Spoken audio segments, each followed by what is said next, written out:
அன்பு இரட்சகரமாக இருக்கிற இயேசு கிறிஸ்துவின் விலையேற பெற்ற திருநாமத்தில் இந்த காலை ஆராதனைக்கு வந்திருக்கிற உங்கள் யாவரையும் நாங்கள் வாழ்த்தி வரவேற்கிறோம். கர்த்தர் தாமே உங்களோடும் உங்கள் குடும்பத்தோடு கூட இருந்து சகல தீமைகளுக்கும் விலக்கி சகல நன்மைகளாலும் நிரப்பி உங்களையும் குடும்பங்களையும் பல மடங்கு கர்த்தர் ஆசீர்வதிப்பாராக.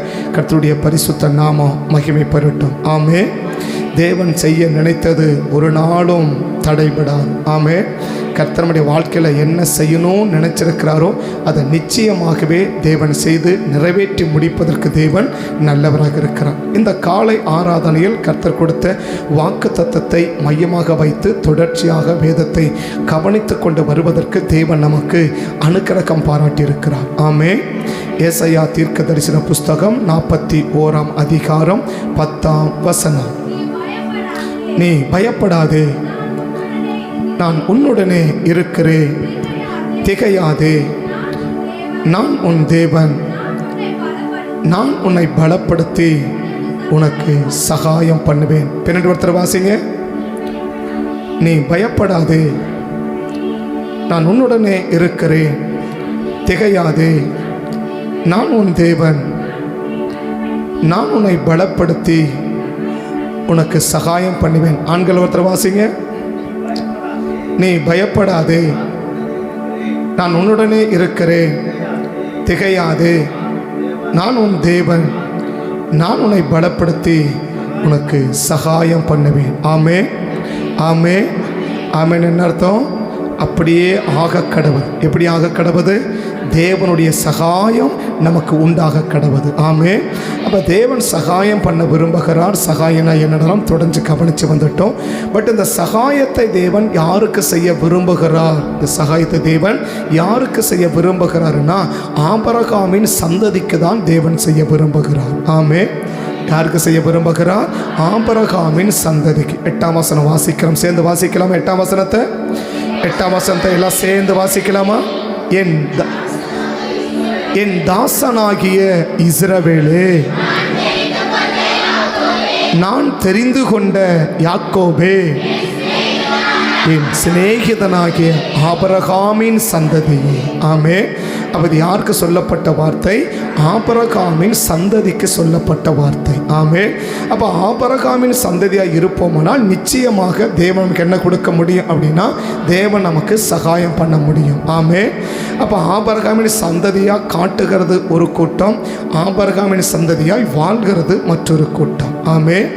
ஆபிரகாமின் சந்ததியாக காட்டுகிறது ஒரு கூட்டம், ஆபிரகாமின் சந்ததியாக வாழ்கிறது மற்றொரு கூட்டம். இன்றைக்கி காட்டுவதற்கு நிறைய பேர் இருக்கிறாங்க, ஆனால் வாழ்வதற்கு தான் இன்றைக்கி ஆட்கள் இல்லை.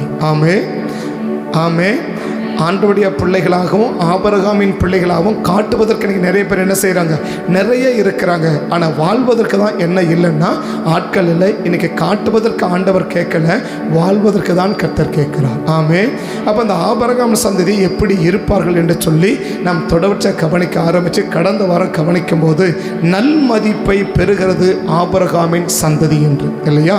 நம்மை குறித்து நல்ல மதிப்பு என்ன செய்யணும்? பெற்றிருக்க வேண்டும். நம்மை குறித்து நல்ல மதிப்பு பெற்றிருக்க வேண்டும். எதுக்கு மத்தியில்?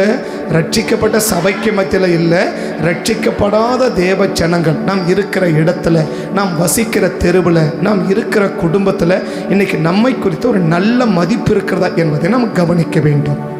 என்ன இருக்கணும்? காசு இருக்கலாம், காசை கொடுத்து என்ன செய்ய முடியாதுன்னா நல்ல மதிப்பை வாங்க முடியாது. நல்ல மதிப்பை வாங்க முடியாது. காசை கொடுத்தோ பொருளை கொடுத்தோ பணங்களை கொடுத்தோ என்ன செய்ய முடியாது?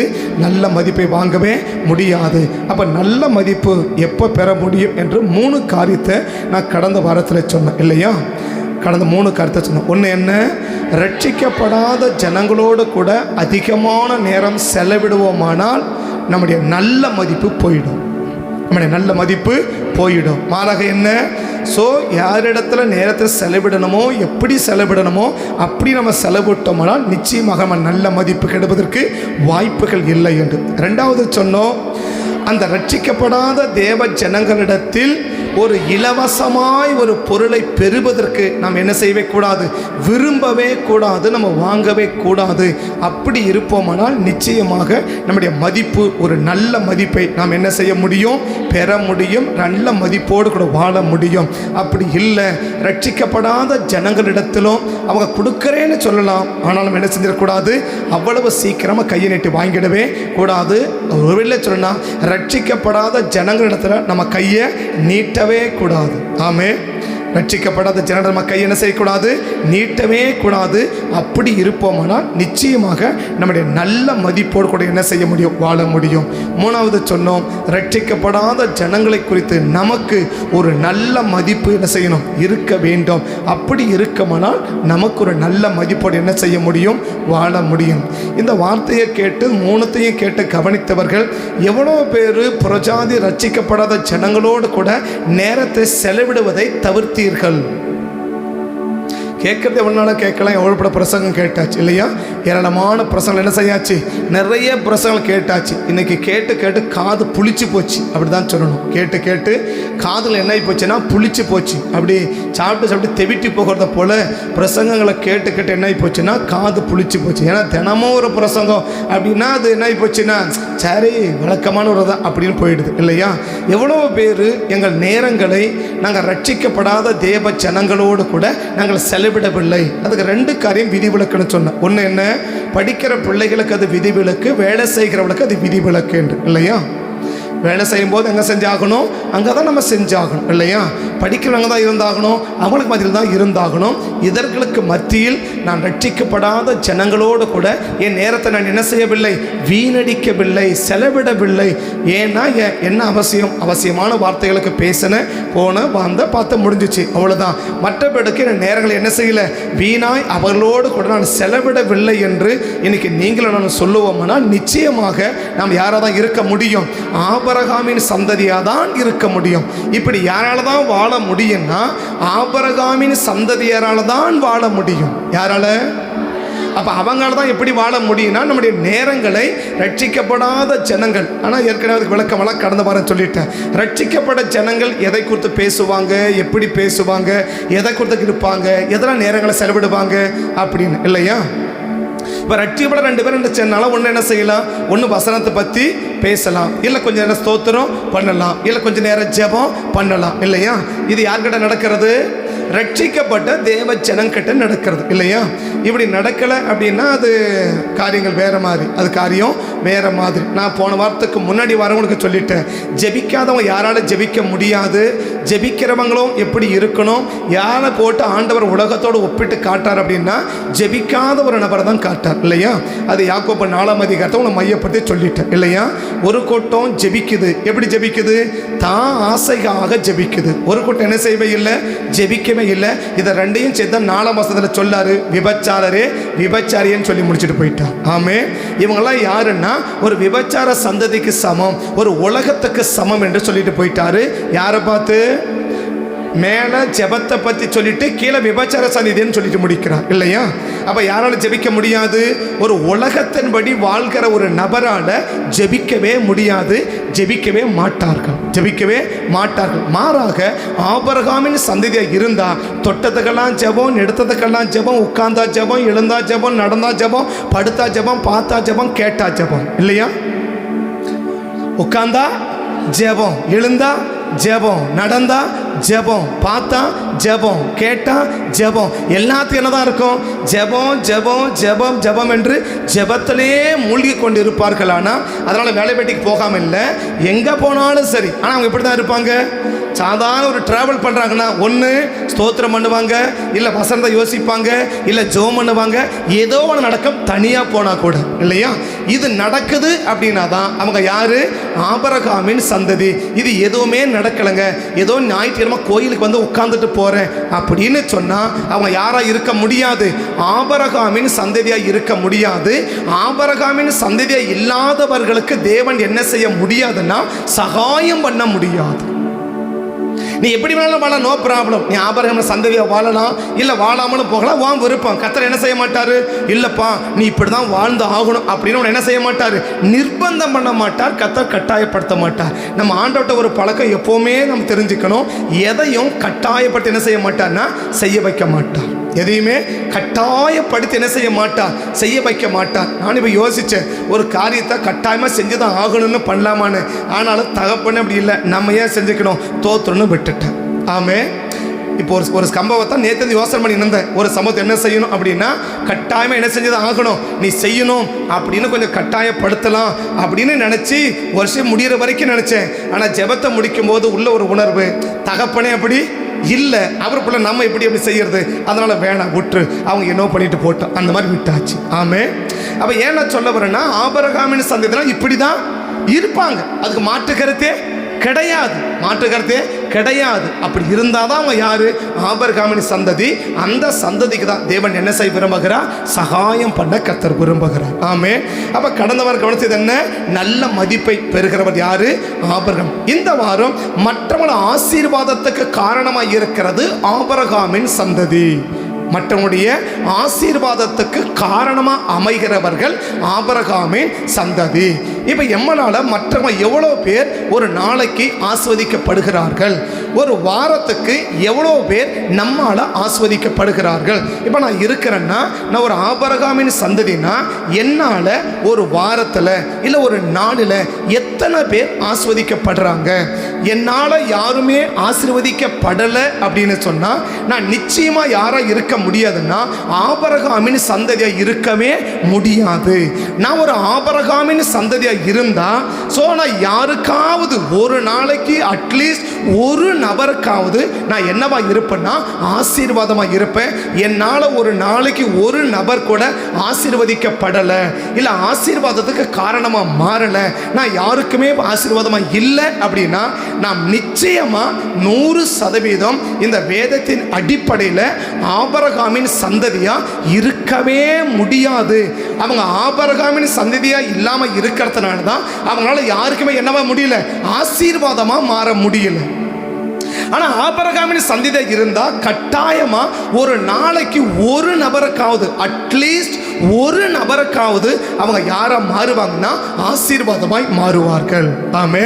அப்ப இன்னைக்கு வந்திருக்கிற இங்க ஒருவேளை இல்லை நீங்கள் இருக்கிற இடத்துல இல்லை உங்கள் வீட்டுக்கு பக்கத்தில் இல்லை உங்கள் வீட்டுக்கு முன்னாடி உங்கள் தெருவில் நீங்கள் வேலை செய்கிற இடத்துல நீங்கள் படிக்கிற இடத்துல இன்றைக்கு இவங்களால் நான் ஒரு ஆஸ்வதிக்கப்பட்டேன் அப்படின்ற ஒரு உணர்வு மற்ற ஜனங்களுக்கு இல்லைன்னா தயவு செய்து நீங்கள் யார் என்பதை சோதித்து பாருங்கள். ஆமே. ஆமே. என்ன செஞ்சு பாருங்க. என்னன்னு, நாம் இருக்கிற இடத்துல, நான் வேலை செய்கிற இடத்துல, நான் படிக்கிற இடத்துல, நான் பயணிக்கிற இடத்துல, பட் எங்கே ஏதோ ஒரு இடத்துல ஒரு நாளைக்கு ஒரு நபருக்காவது நான் ஆசீர்வாதமாக இல்லை என்னால் ஒரு நபர் கூட இன்னைக்கு ஆசீர்வதிக்கப்பட்டேன்னு நமக்கு சொல்லனாலும் நினைக்கல அப்படின்னா அவங்க யாராக இருக்க முடியாது, ஆபிரகாமின் சந்ததியாக இருக்கவே முடியாது. ஆபிரகாமின் சந்ததியாக இருப்பார்களானால் கட்டாயமாக எந்த காரணமும் இருக்காது, எந்த காரணமும் மற்றவங்க ஆசீர்வதிக்கப்படுவதற்கு என்கிட்ட இருக்கிற எந்த காரியமும் என்னவா இருக்காது, தடையா இருக்காது. என் வயதோ என்னுடைய உடல் பலவீனங்களோ என்னுடைய மற்ற காரியங்களோ எதுவுமே என்ன இருக்காது, தடையா இருக்காது. ஆக நான் இருக்கிற இடத்துல ஒரு நபருக்காவது நான் யாரா மாறிடுவேன், ஆசீர்வாதமா மாறிடுவேன். அப்படி உங்கள் இருக்கிற இடத்துல, நீங்க இருக்கிற இடத்துல, நீங்க பயணிக்கிற, பணி செய்கிற, படிக்கிற இடங்களில் எங்கள் மூலமாக ஒரு நபராவது என்ன இருக்கிறாங்க, ஆஸ்வதிக்கப்பட்டு இருக்கிறாங்க அப்படின்னா நீங்க ஒரு கவுட்டப்பட வேண்டாம், நீங்க 100% ஆபிரகாமின் சந்ததி. 100% ஆபிரகாமின் சந்ததி. இல்லைங்க எங்க அப்படி ஒன்றும் இல்லை, ஏதோ நான் போகிறேன் வரேன், ஞாயிற்றுக்கிழமை கோயிலுக்கு வந்துட்டு போகிறேன் அப்படின்னு சொன்னால் நாம் யாராக இருக்க முடியாது, ஆபிரகாமின் சந்ததியாக இருக்கவே முடியாது. நான் வேதத்தின் அடிப்படையாக சொல்லுகிறேன். ஆமே. கலாத்தியரின் புஸ்தகம் 3ஆம் அதிகாரம் 8வது வசனத்தையும் 9வது வசனத்தையும் வாசிப்பீர்களானால் இதற்கு ஆதாரமாக எடுத்துக்கொண்ட வேத பகுதி கலாத்தியர் 3ஆம் அதிகாரம் 8வது வசனம் 9வது வசனம். மேலும் தேவன் விசுவாசத்தினாலே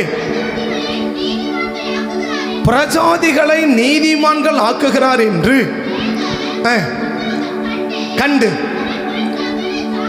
உனக்குள் சகல ஜாதிகளும் ஆசீர்வதிக்கப்படும் என்று ஆபிரகாமுக்கு சுவிசேஷமாய் தேவன் அறிவிச்சிருக்கிறார். ஆமென். இப்ப ஆபிரகாம் ஒரு செய்தி சொல்லப்படுது. என்ன செய்தி? ஆபிரகாம் உன் மூலமாக தான், உன்னுடைய சந்ததி மூலமாக தான் உலகத்தில் உள்ள அத்தனை ஜனங்களுக்கும் என்ன போகும்? ஆசீர்வாதம் போகும். ஆசீர்வாதம். அப்ப நம்ம இருக்கிற கிராமத்துக்கு யார் தான் ஆசீர்வாதம்? நம்ம இருக்கிற தெருவுக்கு யார் தான் ஆசீர்வாதம்? இல்லைன்னா வாய்ச்சல் தான் இல்லை, வாயிலாவது வரட்டும் இல்லையா? வாழ்க்கையில தான் இல்லை, அது என்ன வாயிலாவது என்ன செய்யட்டும், வரட்டும் இல்லையா? ஆண்டவர் என்ன சொன்ன? கொஞ்சம் எல்லாம் சேர்ந்து படிக்கிற இந்த வசனத்தை எல்லாம் கொஞ்சம் சேர்ந்து படிக்கிறீங்களா? கலாத்தியர் 3ஆம் அதிகாரம் 8வது வசனத்தை கொஞ்சம் எல்லாம் சேர்ந்து படிக்கலாமா? மேலும் தேவன் விசுவாசத்தினாலே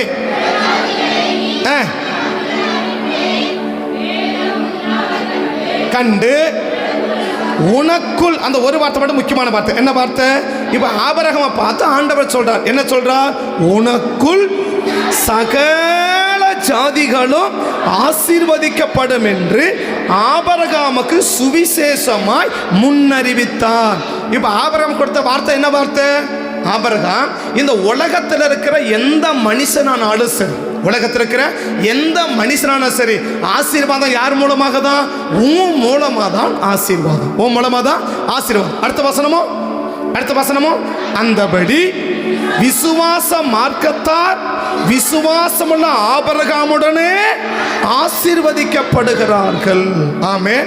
அப்ப ஆபிரகாம் மூலம் மாத்திரமல்ல, ஆபிரகாமின் சந்ததியார் மூலமாகவும் என்ன கொடுக்கப்படுகிறது? ஆசீர்வாதம் கொடுக்கப்படுது. அப்ப நம்ம இருக்கிற தெருவுக்கு யார் தான் ஆசீர்வாதம்? நம்ம தான் ஆசீர்வாதம். நம்ம தான் ஆசீர்வாதம். நம்ம இருக்கிற வரைக்கும் அந்த ஊருக்கு நம்மளை பற்றி மதிப்பு தெரியாது. எதை பற்றி? நாம் இருக்கிற வரைக்கும் நம்ம ஊருக்கு நம்ம ஒரு ஆபிரகாமின் சந்ததியாக இருந்தால் நம்ம மூலமாக தான் அந்த கிராமத்துக்கு ஆசீர்வாதம், அந்த கிராமத்துக்கு பாதுகாப்பு, அந்த கிராமத்துக்கு நன்மை, அந்த தெருவுக்கு நன்மை. யார் மூலமா? ஆபிரகாமி சந்ததி மூலமா இல்லையா? நீங்கள் கண்ணில் குவித்து பாருங்க. இந்த சபை இங்கே வர்றதுக்கு முன்னாடி இந்த பகுதியெல்லாம் எப்படி இருந்துச்சுன்னு உங்களுக்கு தெரியும் இல்லையா? அவங்க சொல்லுவாங்க, இந்த லைனில் யாருமே என்ன செய்ய மாட்டாங்கன்னா போக மாட்டாங்க. எந்த லைனில்? இந்த கூட்டோலேருந்து காயம்பட்டுக்கு யாரும் என்ன செய்ய மாட்டாங்க, யாருமே போக மாட்டாங்க. அப்போ போன வழியில் என்னக்க கூட்டோ அந்த காயம்பட்டுலேருந்து ஏரி கீழே ஒரு லைன் போகும், நேராக செந்தமிழகளில் போகும், அதில் தான் போவாங்க.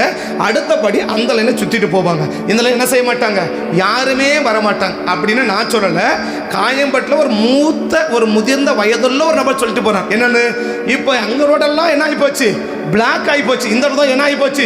பைபாஸ் மாதிரி ஆகி போச்சுங்க. இந்த ரோடு என்னமா மாறி போச்சா?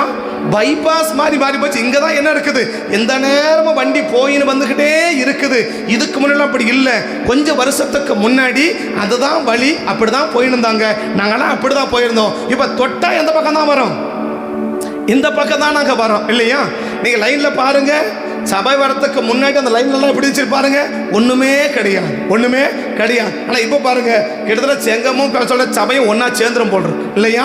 அந்த என்ன ஆகிட்டே இருக்குது, வளர்ந்துக்கிட்டே வருது இல்லையா? இந்த ஒரு ஏரியாவை தவிர மீது எந்த மற்ற ஏரியாவை பாருங்க. நீங்கள் போலூர் லைனில் பாருங்கள், நீங்கள் திருவண்ணாமலை லைனில் பாருங்கள், நான் சொல்கிறேன் இந்த வளையாமட்டு லைனில் பாருங்கள், குப்பணத்து லைனில் பாருங்கள், என்னென்னமோ ஸ்பெஷலிஸ்ட் போட்டு வைக்கிறாங்க. என்னென்னமோ ஃப்ளாட் போட்டு தான் நான் சொல்கிறேன் மெயின் ரோடை போட்டு அந்த ஸ்பெஷல் இருக்குது, இந்த ஸ்பெஷல் இருக்குது, என்னென்னமோ ஸ்பெஷல் இருக்குன்றாங்க இல்லையா? எல்லாம் நினச்சாங்க. நான் சொல்கிறேன், டிப்போ அந்த பக்கம் போயிடுச்சுன்னா, கோர்ட் அந்த பக்கம் போயிடுச்சுன்னா, ஊரே அந்த பக்கம் போயிடுது இல்லையா? ஒரே ஒரு சின்ன குடிசை கூட வர மாட்டிருக்கு. ஏன் நான் சொல்கிறேன்னா, ஒரு தேவனுடைய பிள்ளைகள் இருக்கிற இடத்தை வச்சு தான் தேவன் என்ன செய்ய விரும்புகிறா? இந்த 8ஆம் வசனம் என்ன சொல்லுது? ஆபிரகாம் உன் மூலமாக தான் பூமியில் உள்ள சகல ஜனங்களுக்கும், அது யாராக இருந்தாலும் சரி, அது யாராக, அது யாராக இருந்தாலும் ஆசீர்வாதம் யார் மூலமாக தான்? ஆபிரகாமின் மூலமாக தான், ஆபிரகாமின் சந்ததி மூலமாக தான். ஆமென். அப்ப நீங்களும் ஆபிரகாமின் சந்ததியா இருந்தா எப்படி இருக்கும்? நாம் இருக்கிற இடம் ஆசீர்வதிக்கப்பட்டு இருக்கும். நாம் இருக்கிற இடம் ஆசீர்வதிக்கப்பட்டு இருக்கும். நாம் இருக்கிற பூமி ஆசீர்வதிக்கப்பட்டு இருக்கும். அப்ப நம்ம இருக்கிற இடம் ஆசீர்வாதமா இருக்க காரணம் என்னன்னா, ஆபிரகாமின் சந்ததியா இருந்தா நீங்க இருக்கிற இடம் உங்க மூலமா ஆசீர்வதிக்கப்படும். ஆமென். அப்ப நீங்க ஆபிரகாமின் சந்ததியா இல்லைன்னா நீங்களும் ஆசீர்வாதமா இருக்க முடியாது. நீங்க இருக்கிற இடமும் ஆசீர்வதிக்கப்பட்ட இடமா மாறாது. இப்போ உங்களுக்கு புரியும். என்ன புரியும்? நான் யாரு? நான் ஆபிரகாமின் சந்ததி இருந்தா ஒன்னு எப்படி இருப்பேன்? நான் ஆசீர்வாதமா இருப்பேன். நான் எப்படி இருப்பேன்? ரெண்டாவது என்ன? நான் இருக்கிற இடம் எவ்வளவு மோசமான இடமா இருந்தாலும் அந்த இடம் என்னவா மாறும்? ஆசீர்வதிக்கப்பட்ட இடமா மாறணும். அது மாறலேன்னு சொன்னா நம்ம ஆபிரகாமின் சந்ததியா என்பதை நம்ம யோசிச்சு பார்க்கணும். ஆமென். இது ரெண்டுமே நடக்கணும். அப்போ ஒரு கிராமத்துக்கு, ஒரு தெருவுக்கு, ஒரு பட்டணத்துக்கு, ஒரு இடத்துக்கு யார் தான் ஆசீர்வாதம் கொண்டு வரக்கூடியவர்கள் என்று சொன்னால் ஆபிரகாமின் சந்ததி தான் ஆசீர்வாதத்தை கொண்டு வரக்கூடியவர்கள். ஆமென். அப்ப ஆபிரகாமின் சந்ததியா இருந்தாதான் கர்த்தர் யார் மூலம் கொடுத்து அனுப்புறாரு? இப்ப செங்கல் இருக்குன்னா இந்த செங்கல் எப்படி ஆசீர்வதிக்கப்படும்? ஆண்டவர் இங்க ஆபிரகாமின் சந்ததி யாரு? அவங்க மூலமாக தான் என்ன வரும்? இந்த பட்டணத்துக்கு ஆசீர்வாதம் வரும், இந்த தெருவுக்கு ஆசீர்வாதம் வரும். அப்படி வரல அப்படின்னு சொன்னா இங்க ஆபிரகாம் சந்ததி யாரும் இல்லை என்பதை நம்ம புரிஞ்சுக்கணும். ஆமென். அப்ப நம்ம இருக்கிற ஆசீர்வாதமா இருக்குதா? நான் சபையை சொல்லல, நீங்க இருக்கிற இடம், நீங்க இருக்கிற கிராமம், நீங்க இருக்கிற தெருவு இருக்குமா? நீங்க சர்ச்சைக்கு வர்றதுக்கு முன்னால எப்படி இருந்துச்சு, நீங்க சர்ச்சைக்கு வந்த பிறகு எப்படி இருக்குது? அப்ப நல்லா இருந்துச்சு, இப்ப ரொம்ப மோசமா போயிடுச்சு. உண்மைதான். இது ஒரு கிருபை தான். எது? இது விசேஷமான கிருபை. என்ன கிருபை? இருக்கிறத மோசமாக்குறது யாராலும் அவ்வளவு சீக்கிரமா முடியாது. அது ஒரு விசேஷத்த கிருபை தானப்பா? கிருபை தானா? ஐயா இருக்கு. நம்ம போறது மணி எப்படி இருந்துச்சு? நல்லா இருந்துச்சு இல்லையா? மாமியார் சொல்லுவாங்க சில மருமகளை பார்த்து, வந்ததும் வந்தா காலை வச்சா பாரு அப்படி சொல்லுவாங்க இல்லையா? எந்த நேரத்தில் காலை வச்சாலும் அப்படி சொல்லுவாங்க இல்லையா? மாமியார் கொடுத்து மருமகளை கொடுத்து மாமியார் சாட்சி சொல்லுவாங்க இல்லையா? அந்த மாதிரி நம்ம எந்த நேரத்தில் சபையில காலை வச்சோமோ அப்ப என்ன உண்டாகும்? ஒரு அயங்கரமான மூடி விழா நடக்கும் இல்லையா? திறப்பவிழா எப்படி நடக்கும் அதை போல என்ன நடக்கும்? ஒரு மூடு விழாவும் நடக்கும். சிறப்பா என்ன செய்யும்? ஒரு மூடு விழா நடத்தி முடிச்சிருவாங்க இல்லையா? அதுவும் ஒரு கிருபை தான். நீங்க யாரும் யார்? நீங்களும் நானும் யார்? ஒரு ஆபிரகாமின் சந்ததினா கர்த்தர் சொல்லியிருக்கிறா ஏன் மூலமா தான் அதுக்கு ஆசீர்வாதம் வரும். அப்போ ஒரு குடும்பத்தை நான் சொல்றேன், ஒரு நபராவது ஆபிரகாமின் பிள்ளைகளா வாழ்ந்துட்டீங்கன்னா அந்த குடும்பம் ஆசீர்வதிக்கப்படாம போறதுக்கு வாய்ப்பே கிடையாது. கட்டாயமா என்ன செஞ்சோம்னா ஆசீர்வதிச்சிடும். ஆமென். சரி, யாக்கோபு குடும்பத்துல எத்தனை பிள்ளை? யாக்கோபு குடும்பத்துல எத்தனை பிள்ளை? ஒரு பொம்பளை பிள்ளையோட சேர்த்தனா 13 பிள்ளை. ஆண்டவர் அதை கணக்கிலே விட்டுட்டார். சரியா? அது ஏன் விட்டார்னு எனக்கும் புரியல. என்னது 13 பிள்ளை தானே சொல்லணும், 13 பிள்ளை தானே சொல்லணும். ஆனா என்ன செய்வே இல்லை, அந்த 11 கணக்கில் என்ன பண்ணிட்டாரு? அது கணக்கிலே அவர் வச்சுக்கல. சரியா? அது 12ஓட முடிச்சுட்டார். ஏன்னு மேலே போனால் கேட்கலாம் ஆண்டவர்கிட்ட, ஏன் ஆண்டவரே 13 பிள்ளை தானே பிறந்துச்சு, நீங்கள் ஏன் 12ன்னு சொன்னீங்க, ஒரு பிள்ளையை ஏன் கணக்கிலே விட்டுட்டீங்க அப்படின்னு சொன்னால் அதுக்கு விளக்கம் அவர் சொல்லுவார். சரியா? அப்படி அங்கே பார்க்கணும். 12 பிள்ளைகள் தானே. இந்த 12 பிள்ளைக்கும் 11 பிள்ளைகளுக்கு ஆசீர்வாதமாக மாறினது யாரு? ஒரே ஒரு யோசேப்பு. அந்த ஒரு யோசேப்பு தான் 11 குடும்பத்துக்கு என்னவா மாறினாரு? பக்கத்தை கைப்பிடி சொல்லுங்க, உங்க குடும்பத்துல ஒரு நபராவது ஆபிரகாமின் பிள்ளையா காட்டாம வாழ்ந்தட்டா கட்டாயமா 100%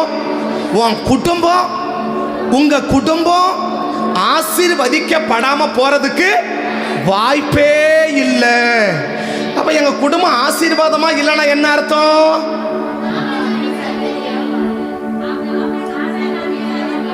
பின்னாடி சொல்லுங்களேன், என்ன காரணம்? ஆபிரகாம் சந்ததியா? நான் சொல்ல, நீங்க தான் சொல்றீங்க. சரியா? இப்ப நீங்க ஆசீர்வாதமா இருக்கிறீங்களா பாருங்க. உங்க குடும்பம் ஆஸ்வதிக்கப்பட்ட குடும்பமா இருக்குதான்னு பாருங்க. உங்க தெரு ஆஸ்வதிக்கப்பட்ட தெருவா இருக்குதான்னு பாருங்க இல்லையா? நம்ம சொல்கிறோம் இங்கே மாத்திரம் இல்லை, நம்ம முத சபை அங்கே எங்கே ஆரம்பித்தோம்? அந்த பஸ் ஸ்டாண்டுக்கு பக்கத்தில் இல்லையா? அதை ஃபுல்லாக பார்த்தாக்க எல்லாமே பூரா முள்ளுக்காடு. எங்கே? அந்த நம்ம பழைய அந்த ஆரம்ப காலத்தில் சபை ஆரம்பித்த இடத்துல எல்லாமே பயங்கர முள்ளுக்காடு, பயங்கர முள்ளுக்காடு. இப்போ பாருங்க.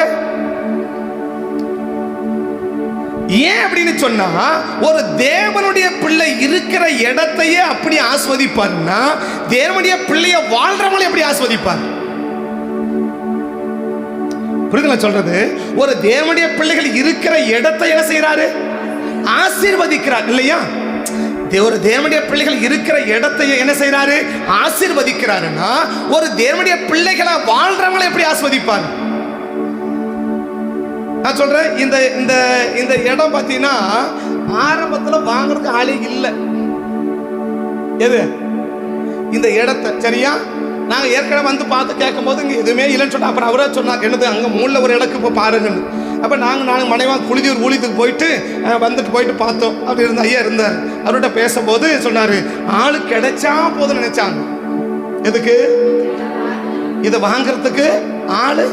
அவர் சொன்னார், நான் 10 சொன்ன. அவர் சொன்னார், இன்னும் 10 சேர்த்து எழுதிக்கோ, உனக்கு எப்போ காசு வருதோ அப்போ கொடுனாரு. ஏன்னா அப்போ நமக்கு என்ன இல்லை, நான் சொல்கிறேன் இதை முடிக்கிறதுக்கு எனக்கு படாத பாடம் இருக்குது, அதனால் வேணான்னு சொல்லிட்டேன். அவர் சொன்னார், இன்னும் 10 என்ன பண்ணிக்கோ, நீ சேர்த்து எழுதிக்கோ, உன் பேர் எனக்கு என்ன இருக்குது, நம்பிக்கை இருக்குது, உனக்கு எப்போ காசு வருதோ அப்போ கொடுன்னு சொன்னார். எப்போ? இதை முதல் முறையாக நம்ம வாங்க போது இல்லையா?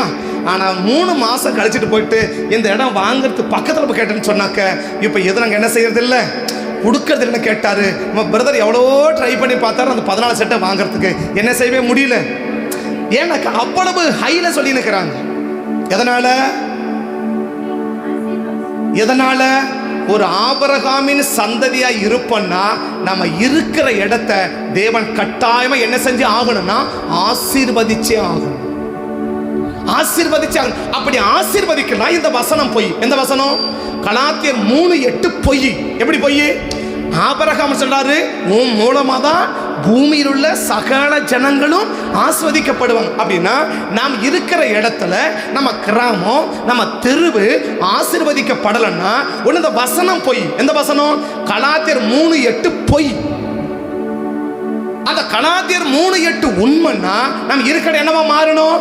ஆசீர்வதிக்கப்பட்டு மாறணும். அப்படி மாறலன்னு சொன்னா தயவு செய்து நம்ம எங்கேயோ தவறு பண்ணுகிறோம், அதை சரிபடுத்தினால்தான் கர்த்தர் என்ன செய்ய முடியும்? நம்மை தேவன் ஆசீர்வதிக்க முடியும். ஆமே ஆமே. 3 பேரை நான் வேகமாக காட்டுறேன். அப்பா பிள்ளை பேரன், அப்பா பிள்ளை பேரன், 3 பேரையும் காட்டுறேன் இல்லையா? இப்போ நான் சொல்றேன், மற்றவங்களுக்கு ஆசீர்வாதம் நம்மளை மாத்திரம், நம்மளுக்கு என்ன செய்ய மாட்டாரு, அதை கடைசியா சொல்றேன் சரியா? நீ நானும் மற்றவங்களுக்கு ஆசீர்வாதமா மாறினா கர்த்தர் நம்மளை எப்படி வைக்க விரும்புகிறார்? நம்ம மூலமா ஆஸ்வதிக்கப்படுறனையே அப்படி வச்சா ஆசீர்வாத காரணமா இருக்கணும் எப்படி வைப்பாரு? சரி, விளக்குற மாதிரி சொல்றேன்னு, மரத்துல அடிமரம் பெருசா இருக்குமா, கொணக்கலா பெருசா இருக்குமா? நீ நடந்த அடிமரம். நீ நடந்தா யாரு? ஆபிரகாம் சந்ததி யாரு? ஒரு அடிமரம் இல்லையா? கொணக்கலா யாரு? நம்ம மூலமா ஆஸ்வதிக்கப்படுகிறவர் இல்லையா? கொணக்கலாயே அவ்வளவு செழிப்பா இருக்குன்னா இந்த அடிமரத்தை எப்படி வைப்பார் தேவன்? சில வேளையில கொனையில இருக்க கிளாய்கள் கூட காஞ்ச மாதிரி தெரியலாம் இல்லையா? ஆனா அடிமரம் ஒரு நாள் காஞ்சு போகவே போகாது. பக்கத்தை கைப்பிடி சொல்லுங்க, நீங்க ஒரு அடிமரம்.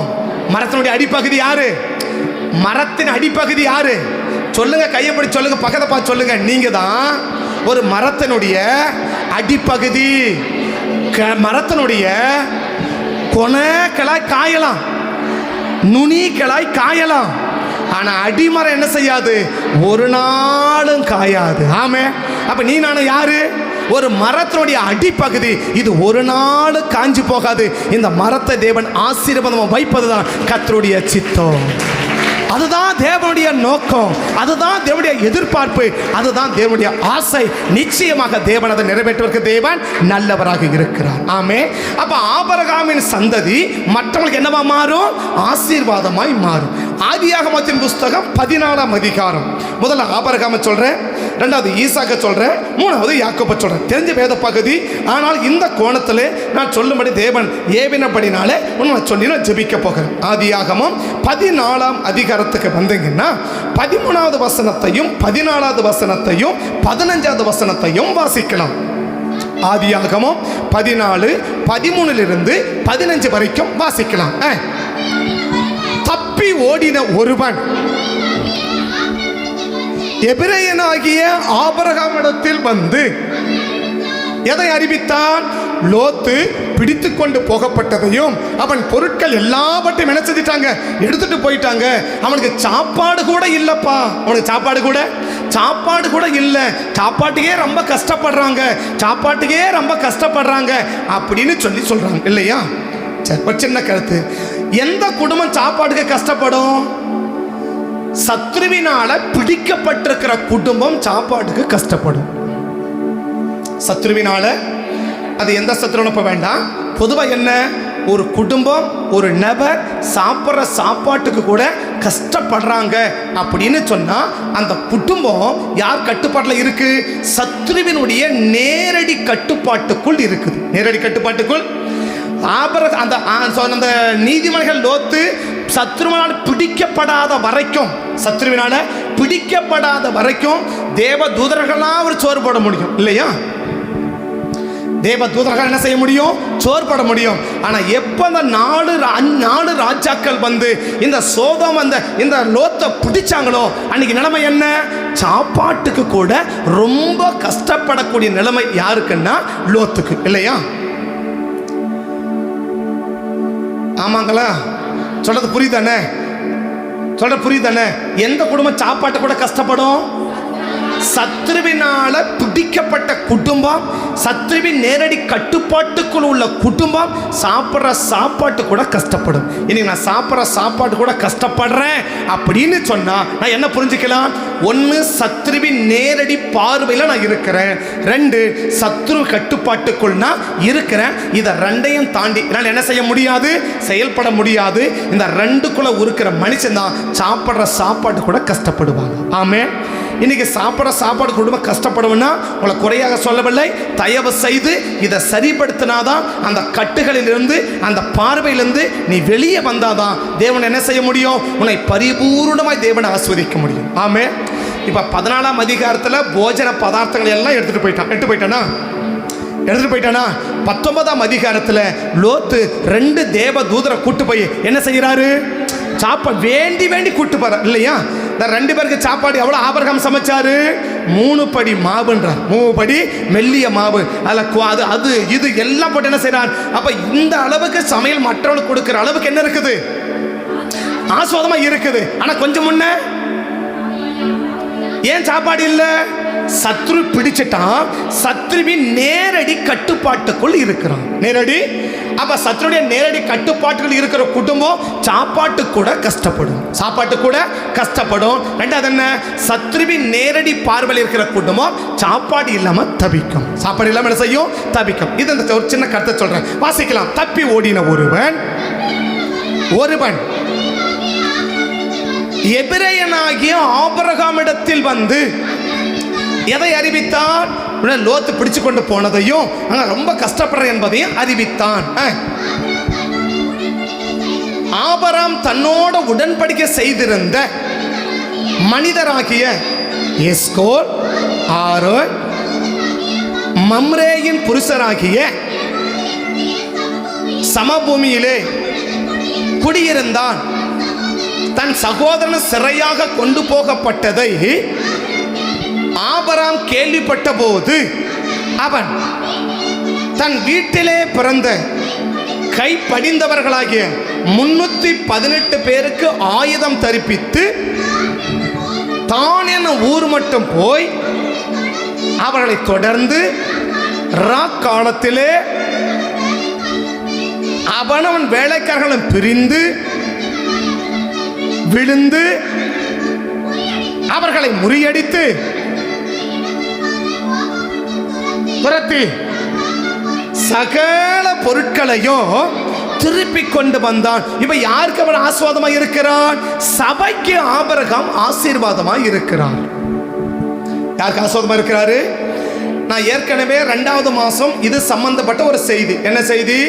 யார் ஆபிரகாமின் சந்ததின்னா ஊழியக்காரனால் ஆஸ்வதிக்கப்படுகிறவர்கள் ஆபிரகாமின் சந்ததின்னு பிப்ரவரி மாதத்தில் உங்களுக்கு பேசியிருக்கிறேன். இந்த செய்தியை சொல்லும் போது எனக்கு என்ன தோணி இருக்கணும்? ஏற்கனவே இந்த செய்தி பேசியாச்சே அப்படின்னு தோணி இருக்கணும் இல்லையா?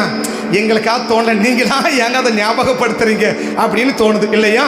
2வது மாசத்துல யார் ஆபிரகாம் சந்ததி?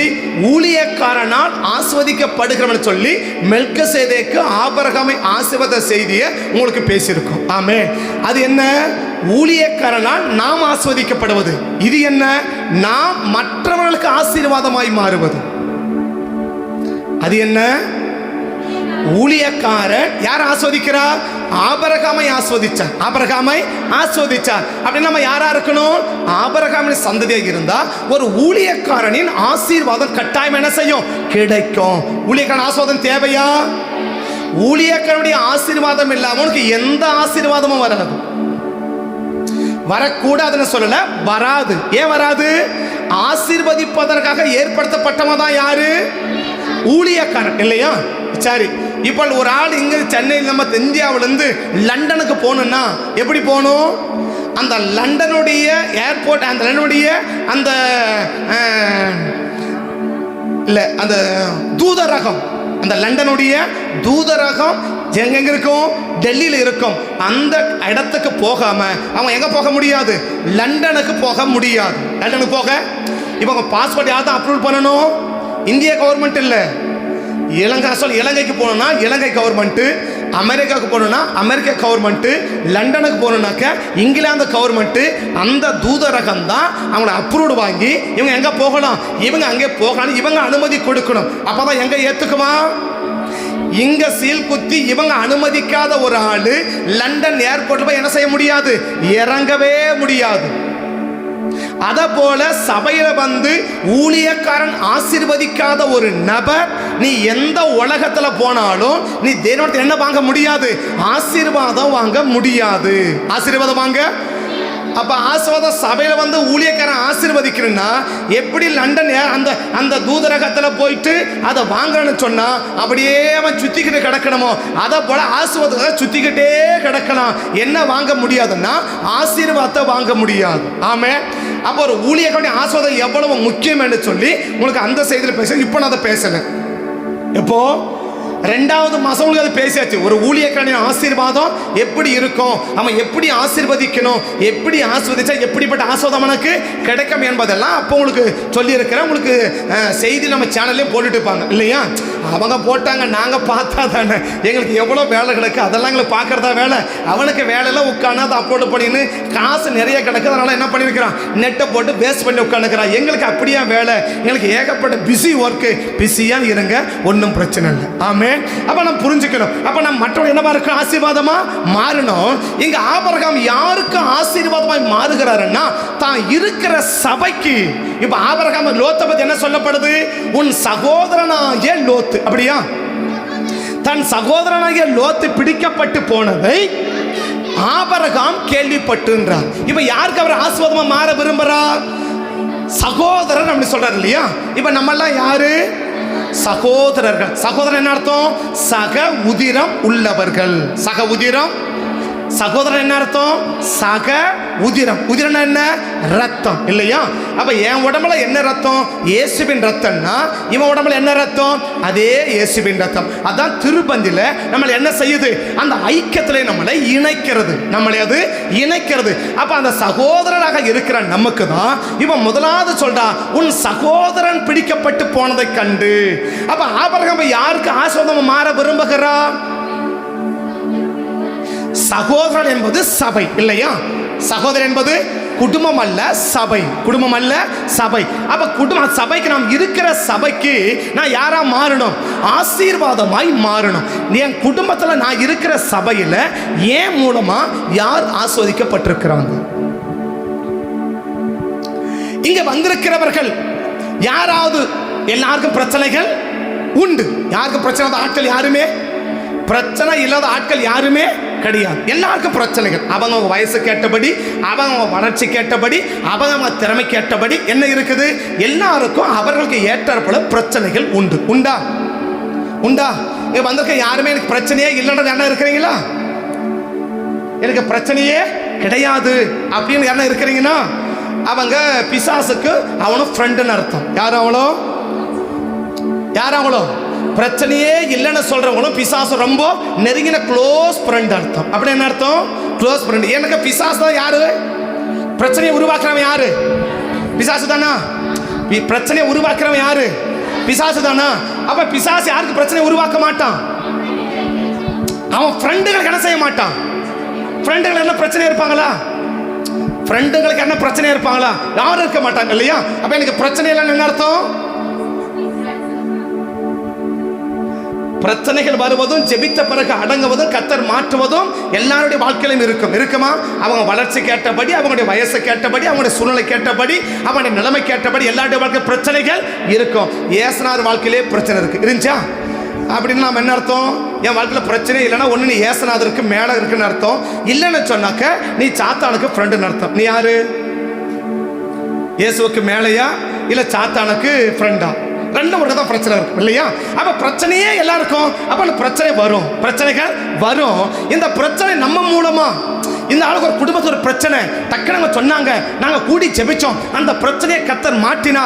இந்த அண்ணனால இந்த அக்காவால ஒரு ஜெபம் பண்ணாங்கப்பா, கர்த்தரை ஆசீர்வதிச்சார்னு இங்க வந்திருக்கிற உங்களால உங்க மூலமாக யாராவது சொல்லுவார்களானால் நீங்க கட்டாயமா யாரு? ஆபிரகாமின் சந்ததி. நான் சொல்றது 1947 இல்லை. எப்போ? ஒன்ஸ் அப்பான் எ டைம் அப்போ வந்தாங்க. அதான் சொல்லல, கடந்த வாரத்தில் கடந்த நாட்களில் இந்த தம்பி ஜெபம் பண்ணா, ஒரு பிரச்சனை மாறுச்சு. இந்த அக்கா ஜெபம் பண்ணாங்க, ஒரு பிரச்சனை மாறுச்சு. அந்த அண்ணன் ஜெபம் பண்ணாரு, ஒரு பிரச்சனை மாறுச்சு. கர்த்தர் கிருபை செஞ்சாருப்பா, கர்த்தர் இரக்கம் பண்ணாருப்பா, கர்த்தர் தயவு செஞ்சாருப்பா, ஒரு சுகம் கிடைச்சிச்சுப்பா, ஒரு விடுதலை கிடைச்சிச்சுப்பா, ஒரு அற்புதம் நடந்துச்சுப்பா அப்படின்னு சொல்லி நம்ம சபையில் உள்ளவர்கள் நம்மளை பற்றி யாராவது சொல்லுவார்களானால் அவர்களுக்காய் தோத்திரம். அவர்கள் யாராதான் இருக்கிறார்கள்?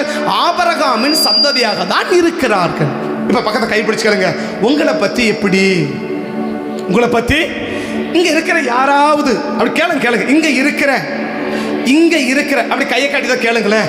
இங்க இருக்கிற யாராவது உங்களை பார்த்து அக்கா உமக்கு ரொம்ப நன்றி சொல்லுங்க, அண்ணா உனக்கு ரொம்ப நன்றி, நீ மட்டும் அன்னைக்கு வந்து ஜோமனு வச்சுக்கோங்க, ரொம்ப கஷ்டமா இருந்தேன், கடவுள் மாதிரி வந்து என்ன செஞ்சீங்க, ஒரு சின்ன ஜோமனிங்க, என்னை கடவுள் காப்பாத்திட்டார் அப்படின்னு உங்களை பார்த்து யாராவது சொல்லுவாங்களா? என்ன பார்க்காதீங்க, அவங்கள பார்த்து கேளுங்க.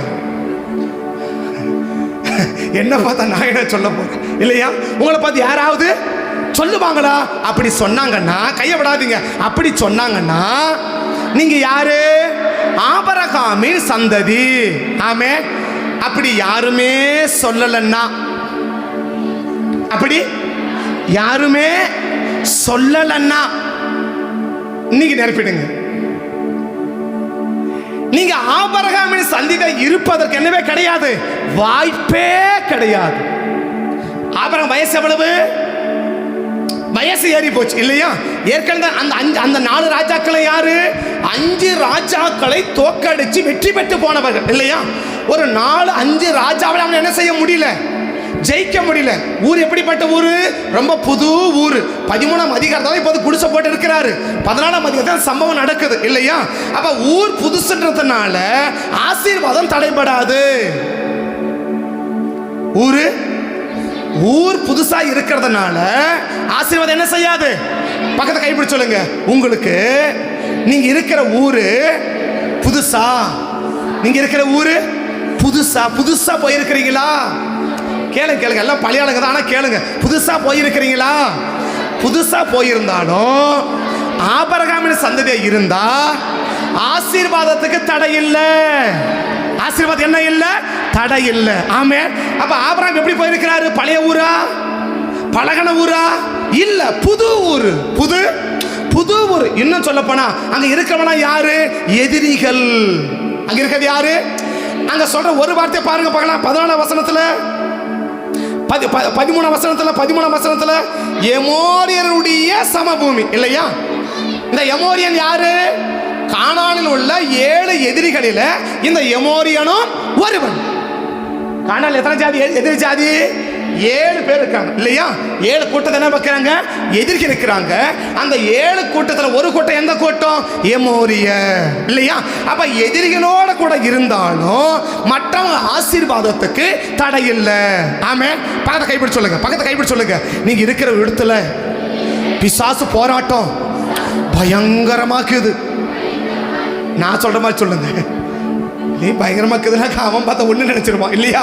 நீங்க இருக்கிற இடத்துல பிசாசு போராட்டம் பயங்கரமா இருக்கு அப்படின்னா கூட அடுத்தவங்க ஆசீர்வாதத்துக்கு உங்களுக்கு தடை இல்லை. அப்ப ஏன் தடையா இருக்குது? ஆசீர்வாதத்துக்கு தடை இருக்குது. என்ன காரணம்? அப்ப பிசாசு நிறைய இருந்தாலும் பிரச்சனை இல்லை, ஊர் புதுசா இருந்தாலும் பிரச்சனை இல்லை, வயசாகி போனாலும் பிரச்சனை இல்லை இல்லையா? ஆக மொத்தம் என்ன? மற்றவங்க ஆசீர்வாதத்துக்கு நம்ம எந்த வித தடையா மாறவே முடியாது.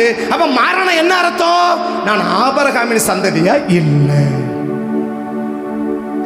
நான் கேட்கறது ஊர்ல உலகத்துல இல்ல, ரட்சிக்கப்பட்டு மாசம் திருப்பந்தி எடுத்து வார வாரம் அக்கா சோத்திரம் அந்த குரூப்ல இருக்கிறீங்களே, எதில் இருக்கிறீங்க? குரூப்ல இருக்கிறீங்களே, அந்த குரூப்ல உள்ளவங்களுக்காவது ஜெபிச்சு நிற்கிறியா?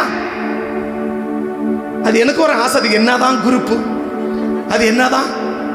அப்போ அது ஏ பாசிட்டிவா, ஓ பாசிட்டிவா, பி நெகட்டிவ் ஒன்றும் தெரியல இல்லையா? அது நெகட்டிவ் ஒன்றும் தெரியல, அது பாசிட்டிவ் ஒன்றும் தெரியல. ஆக மொத்தம் என்ன? அது ஒரு குரூப். அது ஒரு குரூப். எது ஒரு குரூப்? எது ஒரு குரூப்? அது ஒரு குரூப். எது ஒரு குரூப்? நீங்க எங்களை ஒரு மாதிரி ஆயிட்டீங்க. அது ஒரு குரூப். எது ஒரு குரூப்? அது ஒரு குரூப் அப்படி சொல்லுவாங்க இல்லையா? அப்படி அது ஒரு குரூப். அது என்ன குரூப் தெரியல. அது என்ன குரூப்? ஆசீர்வாதத்துக்கு காரணமில்லாத குரூப். ஒரு புது பேர் அதுக்கு. என்ன பேரு? அப்போ குரூப்புக்கு என்ன பேர் வச்சிருங்க? ஆசீர்வாதத்துக்கு காரணமா இல்லாத குரூப். என்ன குரூப் அது? சொல்லுங்க. அப்போ குரூப்ல என்ன பேர் மாத்திரணும்? இப்போ அப்ப இனி என்ன வரணும்? ஆசீர்வாதத்துக்கு காரணம் இல்லாத குரூப். என்ன குரூப் அது? நான் சொல்றேன், காரணமான குரூப் மாத்தாதீங்க. காரணம் இல்லாம கேட்குது பாரு, அந்த குரூப்பை மாத்துங்க. எந்த குரூப்? ஒருத்தர் கூட ஆசீர்வாத காரணமே இல்லாம ஒரு குரூப் இருக்குல்ல, இருக்கா இல்லையா?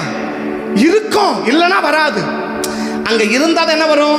இங்க ஆப்பையில வருதுன்னா அங்க என்ன அர்த்தம்? சட்டியில இருக்குதுன்னு அர்த்தம். சட்டியில இருக்குது, அதனால எங்க வருது? இது ஆப்ப. இங்க எங்க வருதுன்னா உள்ள சட்டியில என்ன செய்யுது? இருக்குது, ஆப்பையில வருது. ஆமே. அது ஒரு குரூப்பா இருக்காத. அது என்ன குரூப்? ஆசீர்வாதத்துக்கு காரணமே இல்லாத குரூப். அந்த குரூப்ல நம்ம யாரா இருக்கணும்? ஆசீர்வாதத்துக்கு காரணமான குரூப். ஆமே. நம்மளை பார்த்த சபையில ஒரு ஆளாவது இந்த வாரத்துல சொல்லணுங்க. என்ன சொல்லணும்? அந்த அண்ணன் வந்தாங்க, சின்ன பிள்ளை தான், ஒரு ஜெபம் அடிச்சு பாரு, ஆண்டவர் அற்புதமா சுகமாக்குனாரு. ஆண்டவர் என்ன செஞ்சாரு? அற்புதமா சுகமாக்குனாரு. ஆண்டவர் அதிசயமா சுகமாக்குனாரு. ஆமே. சின்ன வயசுல இருக்கும் போது எங்கள் மூத்த பிள்ளை, எங்கள் அக்கா பையன் ஒருத்தர் இருந்தான். அவர் பெரிய பாஸ்டர். அவர் யாரு? அவர் நல்ல வயசான மூத்த பாஸ்டர், பெரிய பாஸ்டர். அதில் பார்த்தா அவர் சிபிஎம்ல வெளியே வந்து அவ்வளோ சீக்கிரம் யாருக்கிட்ட ஜெபிச்சுக்க மாட்டார். அவருக்கு ஏதோ ஒரு வயிற்று வலியா, அது என்ன தெரியல, காக்கா உட்கார பணமளை கூட பாருங்க இல்லையா? அவர் ஒன்றே கூட்டுக்கிறார், காரணியாங்க வா, எனக்கு ஜெபம் பண்ணு. என்ன ஜெபம் பண்ணு? எனக்கு அப்பாவை போகிறது என்னுடைய கணிப்புப்படி 3 வயசு இருக்கணும், இல்லை 4 வயசு இருக்கணும், கரெக்டாக ஞாபகம் இல்லை இல்லையா? அவன் என்ன ஜெபம்? கடவுளுக்கு தான் வெளிச்சோம் இல்லையா? இப்பயே பண்ணல, அப்போ என்ன பண்ணிருப்பான்னு நினைக்கிறீங்க? அதனால அப்போ ஒரு ஜெபம் பண்ணிட்டான். ஆனால் உடனே என்ன போயிடுச்சான்? உடனே அவர் எங்கள் அக்கா பையனை கூட்டு காசு கொடுத்து போய் புது ஃப்ராக் வாங்கி கொடு. எது? ஒரு சாதாரண மனுஷனே ஒரு அற்புதம் நடந்த என்ன கொடுக்கிறாரு? என்ன கொடுக்கிறாரு? என்ன கொடுக்கிறாரு? ஒரு ஆசீர்வாதத்தை கொடுக்கிறாருன்னா, வானத்தையும் பூமியும் படைச்ச ஆண்டவர் அவர் பிள்ளைக்கு ஒரு அற்புதம் செய்வனா சும்மா விடுவாரா? சும்மா விடுவாராங்க? விடவே மாட்டாரு. என்னன்னைக்கு நம்ம யாருக்கு காரணமா இல்லை? எத்தனை பேர் இன்னைக்கு உன்னாலும் ஆஸ்வதிக்கப்படுற சபையில், நான் சொல்ல பிரஜாதி மடத்துல சொல்ல, சபைக்குள்ள நாம் இருக்கிற சபை வார வாரம் பார்க்கிறோம், வார வாரம் பார்க்கிறோம், வார வாரம் பேசுறோம், வார வாரம் கவனிக்கிறோம், எல்லாம் அப்படியே பார்க்கிறோம் இல்லையா? அந்த ஜூஸ் குடிக்கும்போது பாருங்க, அங்க ஒரு கும்பல் நினைக்கிறோம் இல்லையா? அதனால போகும்போது பாருங்க, அங்க ஒன்று, பாத்ரூம் போனா அங்க ஒரு குரூப். ஆக மொத்தம் என்ன? ஒரு குரூப்பா நிக்குது. அது குரூப் என்ன குரூப்? அது சரி, அதான் குரூப், அது வேற என்ன இல்லை. அப்படி குரூப்பா நிற்குது. அத்தனை பேர்கிட்ட பேசுறீங்களே, யாராவது ஒரு ஆளாவது நல்ல வேலைப்பா, இந்த ஜெபிக்கன்னா பயங்கர கஷ்டமா இருந்த இவங்க ஜெபிச்சதுனால ஒரு அற்புதம் நடந்துச்சு, எங்க வீட்டுக்கு வந்ததுனால ஒரு அற்புதம் நடந்துச்சுன்னு நம்மை பற்றி யாராவது சொல்லுவார்கள். ஆனால் நாம் ஆபிரகாமின் சந்ததி. இந்த ஆபிரகாமின் சந்ததி யாருக்கு ஆசீர்வாதமா இருக்குன்னு தெரியுமா? சபைக்கு ஆசீர்வாதமாக இருக்கும். ஆமென். எங்க ஆசீர்வாதமா இருக்கும்? சபைக்கு. நாம் இருக்கிற சபைக்கு. ஆபிரகாம் லோத்தை பத்தி என்ன சொல்றாரு? தன் சகோதரன், தன்னுடைய சகோதரன் பிடிக்கப்பட்ட கேட்ட உடனே, நான் சொல்றேன், வயசை பார்க்கல, உடத்தை பார்க்கல, மொழியை பார்க்கல, எதிரியை பார்க்கல. ஆகமது என்ன பண்ணிட்டாரு? ஒரு வேகம் வந்துச்சு பாருங்க. 317 பேர் கூட்டு ஓடியே ஓடுறாரு. 200 மைல் போய் எதிரியை துரத்தி, எதிரியை அடிச்சு ஜெபிச்சு விடுதலை ஆக்கி எல்லாத்தையும் என்ன செய்யறாரு? திருப்பி கொண்டு வந்து கொடுக்கிறான். அவன் யாருக்கு ஆசீர்வாதம் மாறினா? சபைக்கு ஆசீர்வாதமாய் மாறினான். ஆமே. அப்ப ஆபிரகாமின் சந்ததி தான் எதுக்கு ஆசீர்வாதமா மாறுவாங்க? சபைக்கு ஆசீர்வாதமாய் மாறுவாங்க. நம்பர் 2 ஆதியாகமத்தின் புஸ்தகம் 27ஆம் அதிகாரம்.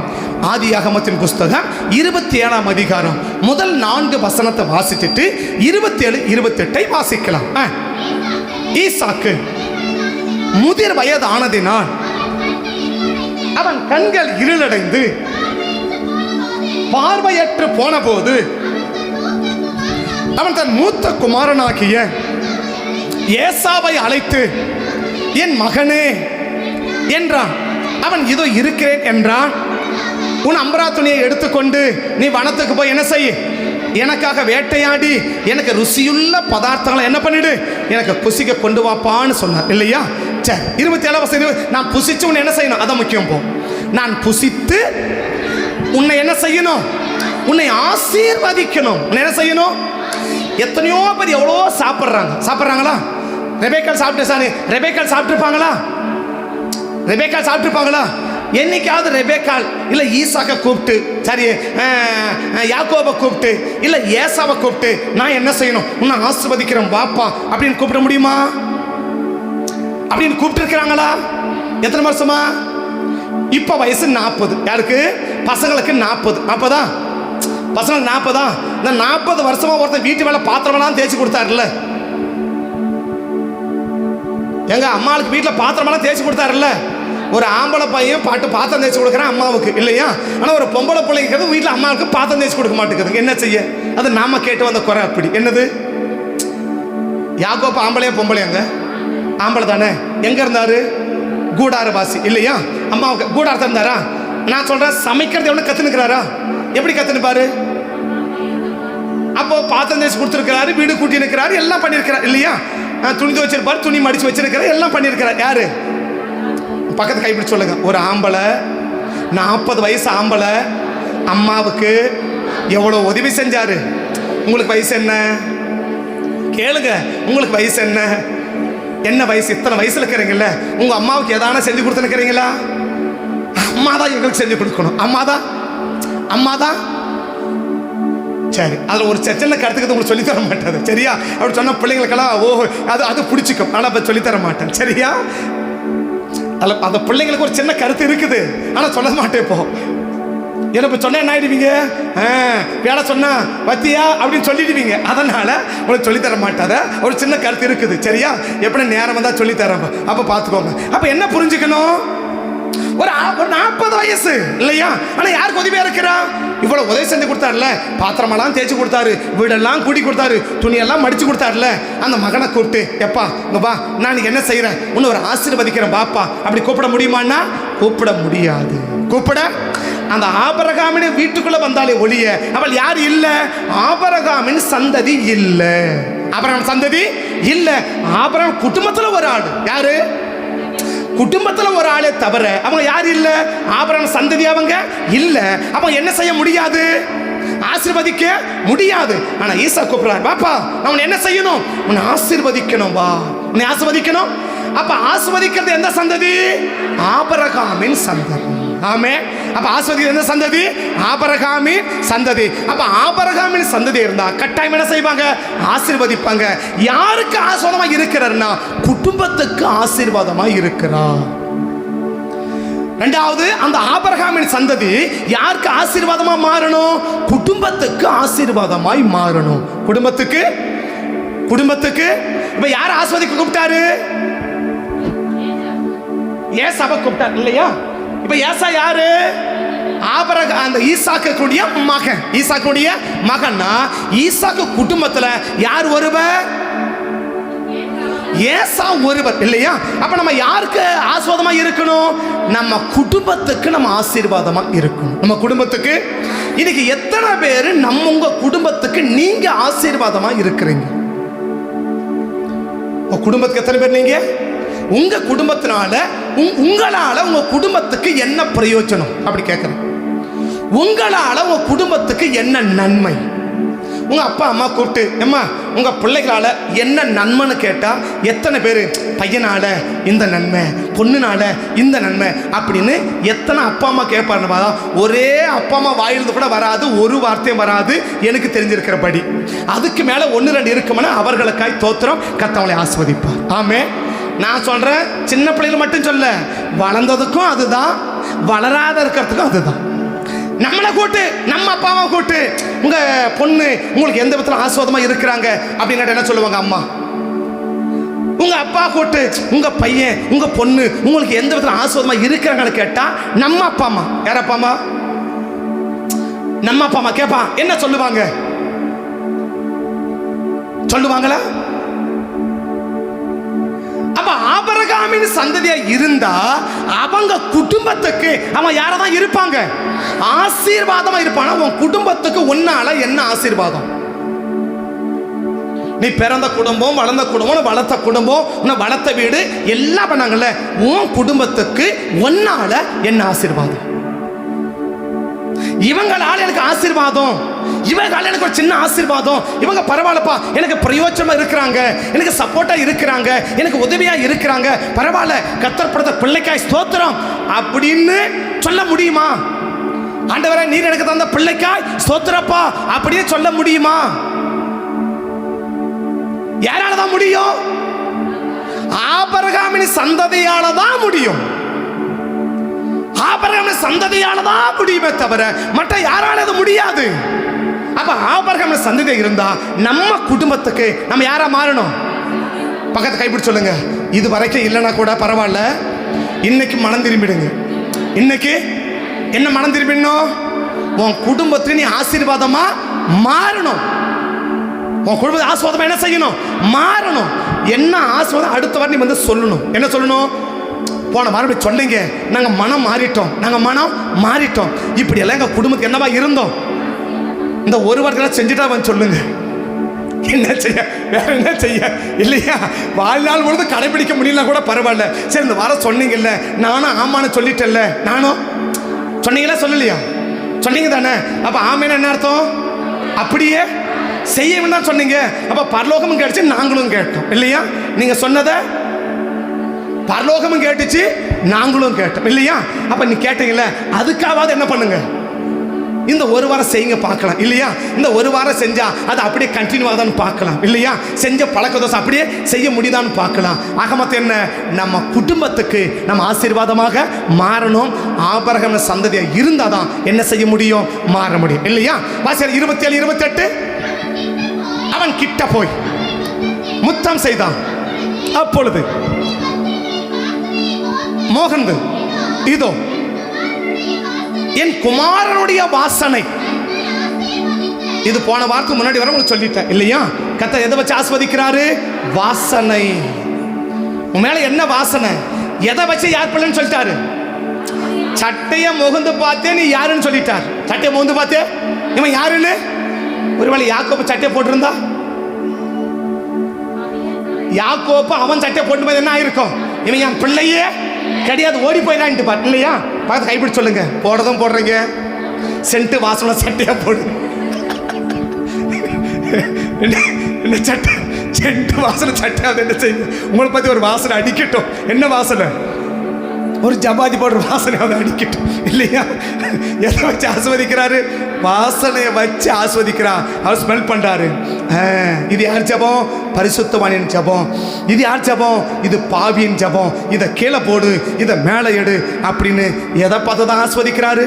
இப்போ நம்ம ஜபிக்கிறோமே, இந்த ஜபம் தேவனுக்கு மட்டும் எப்படி போகுது? சுகந்த வாசனையாக போகுது இல்லையா?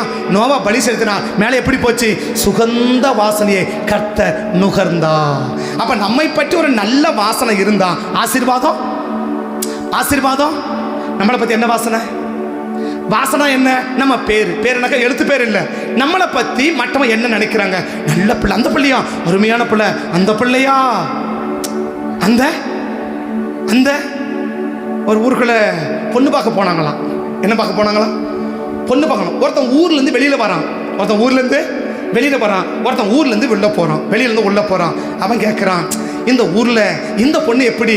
அவன் சொன்னான், அந்த பொண்ணையா பார்க்க போகிறீங்க? எந்த பொண்ணையா?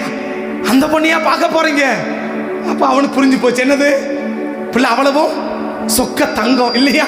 சொங்க அவ்வளவு சொக்க தங்கம். அப்போ என்ன செய்ய முடியும்? அந்த தங்கத்தை வச்சு இதில் ஏதாவது கொஞ்சம் கலந்திருந்தாவது நகை காதில் கம்மல்கள் பண்ணி போடலாம். இது முழுச தங்க கட்டியாவே இருக்கு இல்லையா? இது வச்சு என்ன பண்ண வேண்டாம்? இது ஒன்றும் பண்ண முடியாது. சரியா போயிட்டு வரேன் அப்படின்னா அப்படியே பஸ் ஏறி போயிட்டாங்க. என்ன செய்ய?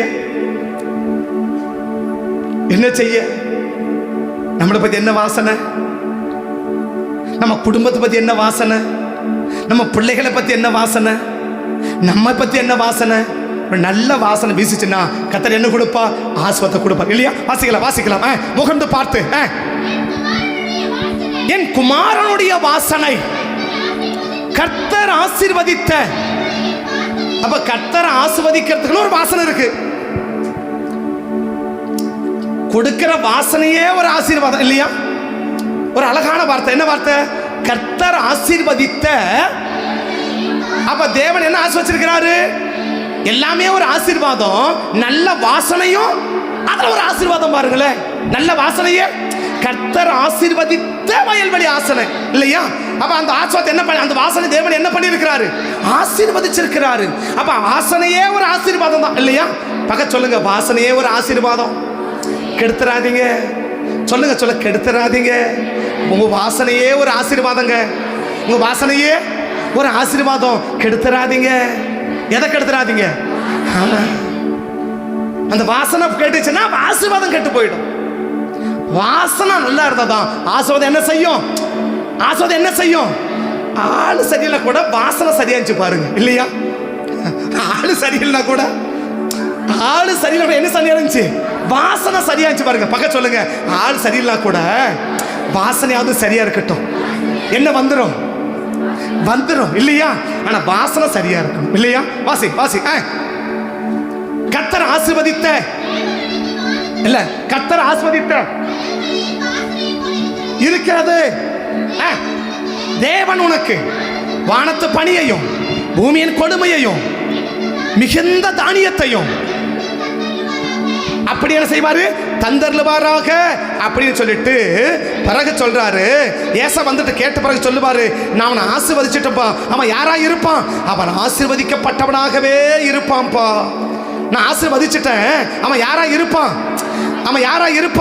34 இருந்து பாருங்க. 34 இருந்து ஏசா இல்ல 33. அப்பொழுது ஈசாக்கு மிகவும் பிரமித்து நடுங்கி, வேட்டையார் எனக்கு கொண்டு வந்தானே அவன் யார்? நீ வரும் முன்னே அவன் எல்லாவற்றையும் நான் புசித்து நான் அவனை ஆசீர்வதித்தேனே. அவன் படுவான்னு சொல்லல, பட்டவனாகவே இருப்பான். ஏன்னா நான் ஒரு ஆபிரகாமின் சந்ததி. நான் சொன்னா கர்த்தர் அப்படியே செய்வான். நான் ஆபிரகாமின் சந்ததி, நான் சொல்லிட்டேன்னா ஆண்டவர் அப்படியே செஞ்சிருவாரு. அவன் யாரா இருப்பான்? ஆசீர்வதிக்கப்பட்டவனா இருப்பான். ஆமே. ஒரு ஊழியக்காரன் வாயிலிருந்து ஒரு வார்த்தையை வாங்குறது அவ்வளவு எளிதில்லைங்க. ஒரு ஊழியக்காரன் வாயிலிருந்து வார்த்தையை வாங்குறது அவ்வளவு எளிதல்ல. ஒரு வார்த்தை வந்துடுச்சுன்னா கர்த்தர் என்ன செஞ்சு ஆவார்னா செஞ்சே தீர்வார். சாமுவேல் சொல்லுவாரு, என் வார்த்தை ஒன்ன கூட என்ன செய்யல தரையில விழுந்து போக கர்த்தர் விட மாட்டார். ஆமே, தரையில விழுந்து போக. அப்ப நம்ம நம்ம நம்ம யாருக்கு ஆசீர்வாதமா மாறணும்? நம்ம குடும்பத்துக்கு. நம்ம பிள்ளைகளை எப்படி ஆஸ்வதிக்கணும்? பிள்ளைகளை எப்படி ஆஸ்வதிக்கணும்? அது நல்லாவே இருக்காது, அது நல்லாவே இருக்காது, அது நாசமா போயிடும், அது நாசமா போயிடும், அது குடிச்சவரா போயிடும், அது அப்படி போயிடும், அது இப்படி போயிடும். எவ்வளவு அழகான தங்கமாட்ட ஆஸ்வாதம் பார்த்தீங்களா? யாருக்கு? யாருக்கு? நம்ம என்ன ஆசீர்வதிக்கிறோமோ அதை தான் தேவன் என்ன செய்ய விரும்புறா? நீ எருமைன்னு சொல்லி பாருங்களேன், காலை மிதிச்சே தீரும்.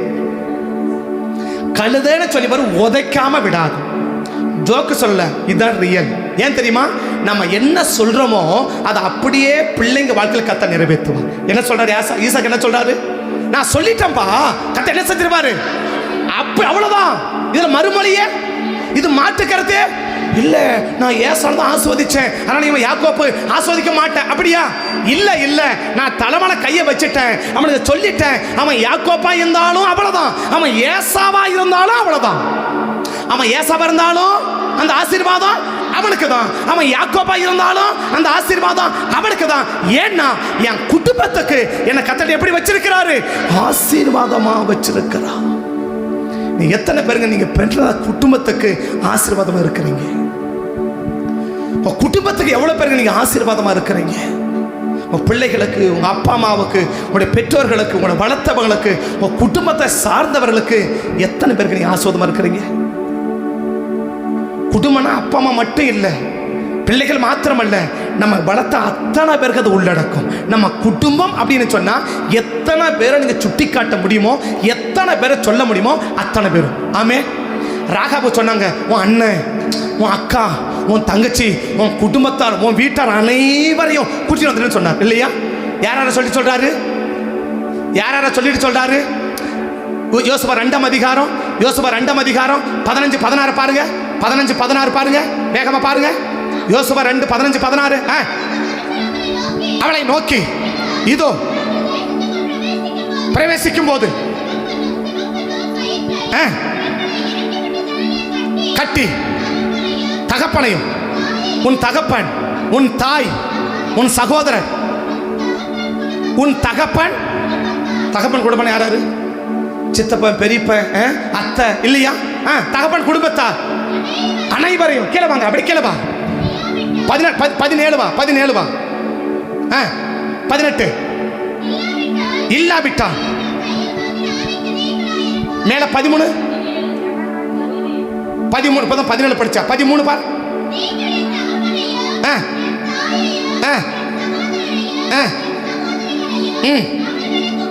உண்டான யாவற்றையும் உயிரோடு வைத்து எங்கள் ஜீவனை சாவுக்கு தப்புவிக்கும்படி. யார சொல்றா? அவ யார சொல்றா?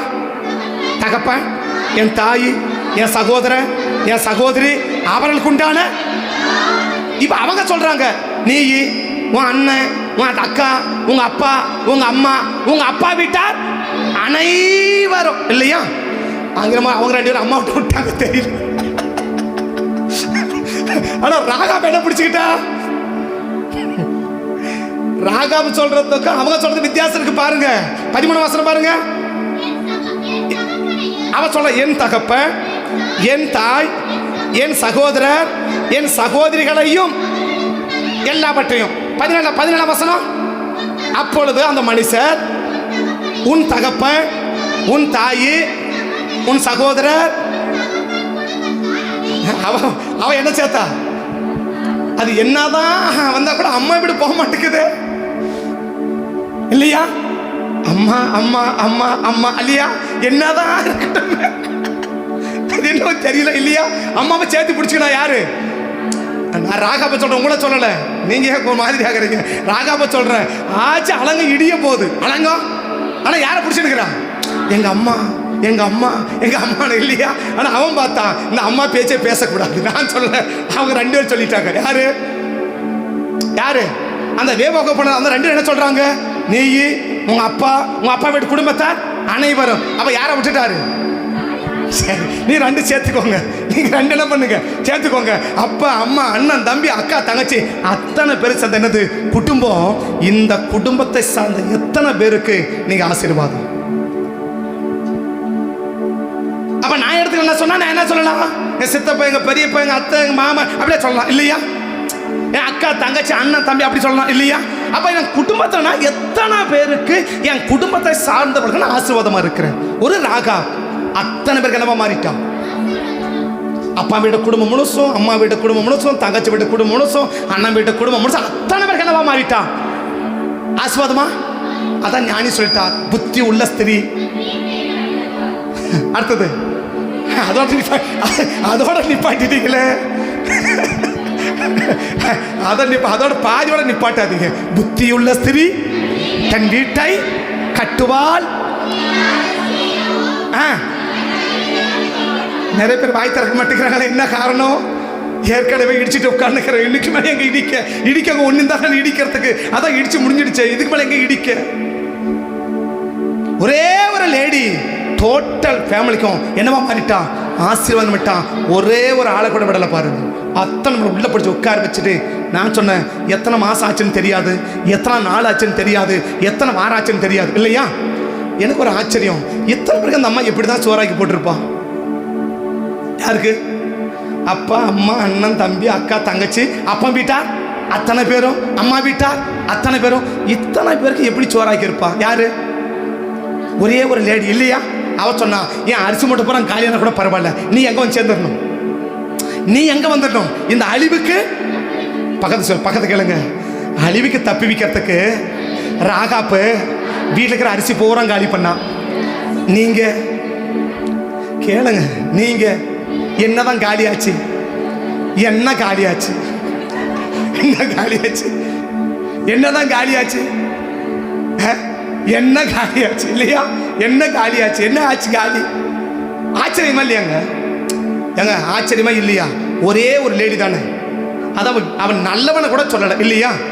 நம்ம இப்போ பக்கத்து கேளுங்களேன், ஒரு கெட்டவளே இவ்வளோ புடியும்னா உங்களை பார்த்தா சொல்லுங்க, உங்களை பார்த்தா ரொம்ப நல்லவங்களா தெரியுறீங்க, நீங்க எப்படி இருப்பீங்க? கெட்டவளே இவ்வளோ பேரை கூட்டி ஆதாயப்படுத்தி ஆஸ்வாதமாக மாற முடியும்னா நீங்க ரொம்ப நல்லவங்க தானே, நீங்க ரொம்ப ரொம்ப ரொம்ப நல்லவங்க தானே. அப்படி ரொம்ப நல்லவங்க நீங்க எவ்வளவு பேருக்கு ஆஸ்வாதம் மாறி இருக்கணும்? எத்தனை பேருக்கு ஆஸ்வாதமா? நான் சொல்றேன், ராகாப்பா என்ன கூட்டு, தம்பி நீ எப்படி ரசிக்கப்பட்ட அப்படி கேட்டா சொல்லியிருப்பான். என் தங்கச்சிந்தா பாரு என்ன விடவே இல்லை, என்ன செய்யல, இடவே இல்லை. காலையில் போனா எங்க போறான்னு கேட்கறான், சாயங்காலம் போனா எங்க போறான்னு கேட்கறான். இங்கே உட்கார, ஏமா டீ குடிச்சு சொல்றேன், நானே டீ போட்டு தரேன், நானே போண்டா சாப்பிடமா இருக்கு, நானே போண்டா சுட்டு தரேன். அவன் என்ன கருதுன்னு சொல்லியிருப்பா. அவளுக்கு என்ன பயம்? இந்த வாசலை தாண்டும் போது வந்துட்டான்னா நிறைய பேர் புரியல இல்லையா? இப்ப ராகாப்பா என்ன சொல்லிட்டாங்க, எல்லாரையும் வீட்டில் கூட சேர்த்துக்கோ, இந்த வாசலை தாண்டிட்டான்னா நான் பொறுப்பு கிடையாது, நான் பொறுப்பே கிடையாது இல்லையா? அப்படின்னா இப்ப என்ன சொல்லணும்? வெளியே போக விடாம, இப்ப வெளியே போறதுக்கு ஏகப்பட்ட காரணம் இருக்கு. காரணம் இருக்கா? டீ குடிக்க போலாமா? லேடிகள் பரவாயில்ல, வீட்டில் அப்படி உட்காந்து கதை பேசி உட்காந்துடலாம் இல்லையா? 2 பேரும் கிடைச்சா போதும், அது 3 நாள் வரலாம், 3 வாரம் கூட போயிடும், பிரச்சனை கிடையாது இல்லையா? அது என்ன, அதை உட்காந்து என்னதான் பேசுவாங்கன்னு தெரியலங்க, பேசுறாங்க பேசுறாங்க பேசுறாங்க, அது ஒண்ணுமே புரிய மாட்டேங்க, பாடி பேசினே இருக்கிறாங்க. சரி அப்படி போயிட்டு இருக்கோம். அண்ணனுக்கு என்ன இருக்கும், வீட்டில் கால் தங்காது இல்லையா? அப்படி என்ன செய்யலாம், அப்படி வெளியே போயிட்டு வரலாம் அப்படி தோணல. உடனே கேட்டுப்பா, எங்க போற? ஒரு டீ குடிச்சு வரமா? என்ன டீ வேணும்? எனக்கு லெமன் டீ வேணும், நானே போட்டு தரேன். பால் டீ வேணும், நானே போட்டு தரேன். எனக்கு காபி வேணும், நானே போட்டு தரேன். எனக்கு இப்போ சூடா எதானா வேணும், சரி நெருப்ப நானே சூடா இடம் தரேன், நானே தரேன். ஆக மொத்தம் என்ன, உன்னை வெளியே போக விட மாட்டேன். ஏன்னாக்க இந்த அழிவுக்கு நீ என்ன செஞ்சிடணும், என்ன வேணாலும் நான் செஞ்சு தரேன், என்ன வேணாலும். இங்க அப்படிப்பட்ட யாராவது இருப்பீங்கன்னா உங்களுக்காய் நான் தோத்திரம் பண்ணுகிறேன், கர்த்தர் ஆஸ்வதிப்பார். செஞ்சிருப்பீங்களா? இத்தனை பேருக்கு எப்படி சமைச்சிருப்பா, என்னென்ன செஞ்சிருப்பா, எவ்வளவு பண்ணியிருப்பா, என்ன செஞ்சிருப்பா, வீடு சென்னச்சு எவ்வளவு நெருக்கம், என்ன நெருக்கத்தை வேணாலும் அனுபவிக்கிறேன். ஆனா ஒண்ணு என்ன, இந்த குடும்பத்துல ஏன்னா மாறிடணும். நான் ஒரு வேசி தான், பட் யாரா மாறிடணும், என் குடும்பத்துக்கு நான் ஒரு ஆசீர்வாதமா மாறிடணும். ஆமே, ஒரு வேசிக்கு இவ்வளவு வைராக்கியம் இருக்குன்னா நமக்கு, ஒரு வேசிக்கு இவ்வளோ பெரிய ஒரு வைராக்கியம் இருக்குதுன்னா நமக்கு நீ பிறந்த குடும்பத்துக்கு நீ யாரை மாறணும் தெரியுமா? ஆசீர்வாதமா மாறணும். அப்படி யார் மாற முடியும்னா ஆபிரகாமின் சந்ததியால் தான் மாற முடியும். ஆமே. நம்பர் 3, ஆதியாகமம் 47ஆம் அதிகாரம். ஆதியாகமம் 47ஆம் அதிகாரம் 7வது வசனம். ஆதியாகமம் 47 7வது வசனம். பின்பு யோசேப்பு அழைத்து கொண்டு போய் அவனை பார்வோனுக்கு முன்பாக நிறுத்தினான். யாக்கோபு பார்வோனை ஆசீர்வதித்தான். 3வது யாருக்கு ஆசீர்வாதம்? ஆபிரகாம் சந்ததி தேசத்துக்கு அது ஆசீர்வாதம். யாருக்கு ஆசீர்வாதம்? பார்வோன் யாரு? ஒரு எகிப்து தேசத்துக்காரன் இல்லையா? பார்வோன் யாருங்க? ஒரு எகிப்து தேசத்துக்காரன். இந்த யாக்கோபு யாரு ஆஸ்வதிக்கிறா? ஒரு எகிப்து. பார்வோனாக்க ஒரு தேசத்துக்கு இப்படி என்னவா மாறுறாருன்னா ஆஸ்வாதம். ஏன்னா பார்வோன் ஆஸ்வதிக்கப்பட்டாதான் அந்த தேசம் என்னவா மாறும்? ஆசீர்வதிக்கப்பட்டதா மாறும். அப்ப 3வது எதுக்கு நம்ம ஆஸ்வாதமா இருக்கணும்? நாம் இருக்கிற தேசத்துக்கு நம்ம ஆசீர்வாதமா மாறணும். நான் இருக்கிற கிராமம், நான் இருக்கிற பட்டணம், நாம் இருக்கிற தெரு, நாம் இருக்கிற மாவட்டம், நாம் இருக்கிற மாநிலம், நாம் இருக்கிற தேசம், இந்த தேசத்துக்கு நான் யாரா மாறணும்? ஆசீர்வாதமா மாறணும். எத்தனை பேர் உங்க கிராமத்துக்கு நீங்க ஆசீர்வாதமா இருக்கிறீங்க? இப்படி கேட்கிறேன். உங்க கிராமம் ஆஸ்வதிக்கப்படுவதற்காக இல்ல நீங்க இருக்கிற பகுதி ஆஸ்வதிக்கப்படுவதற்காக வாரத்துல ஒரு நாளாவது எங்க வீட்டில் வந்து நீங்க ஜெபம் பண்ணுங்க அப்படின்னு சொல்றவங்க எவ்வளவு பேர்?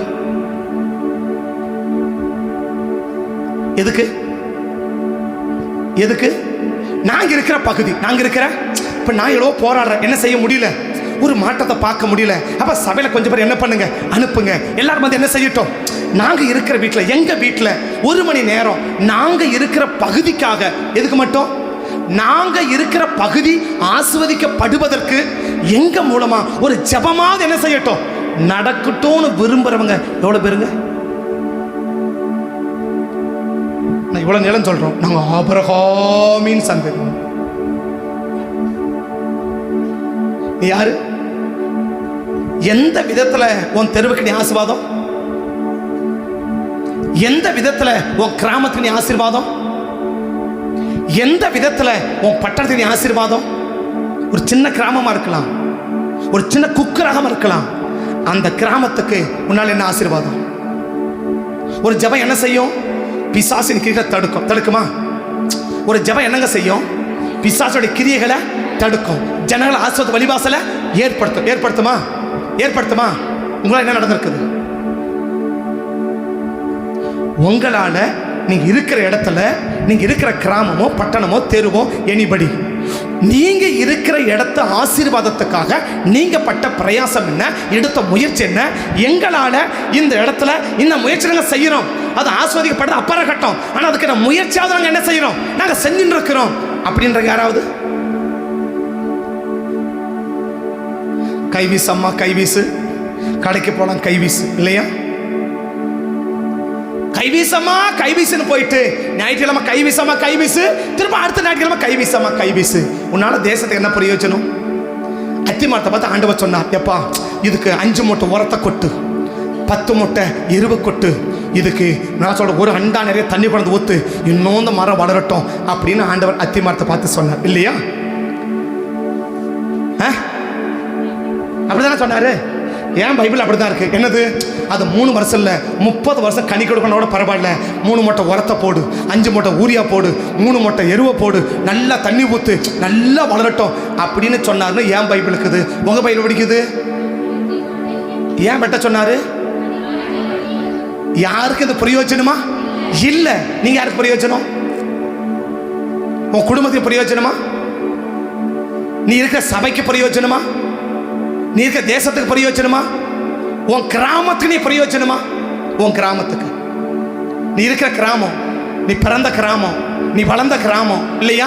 உன்னை வளர்த்த அந்த கிராமம் வளர்த்துச்சு இல்ல? அந்த கிராமம் வளர்த்துச்சா? அது வளர்த்துச்சுல? அந்த கிராமத்துக்கு என்ன விதத்தில் ஆசீர்வாதம்?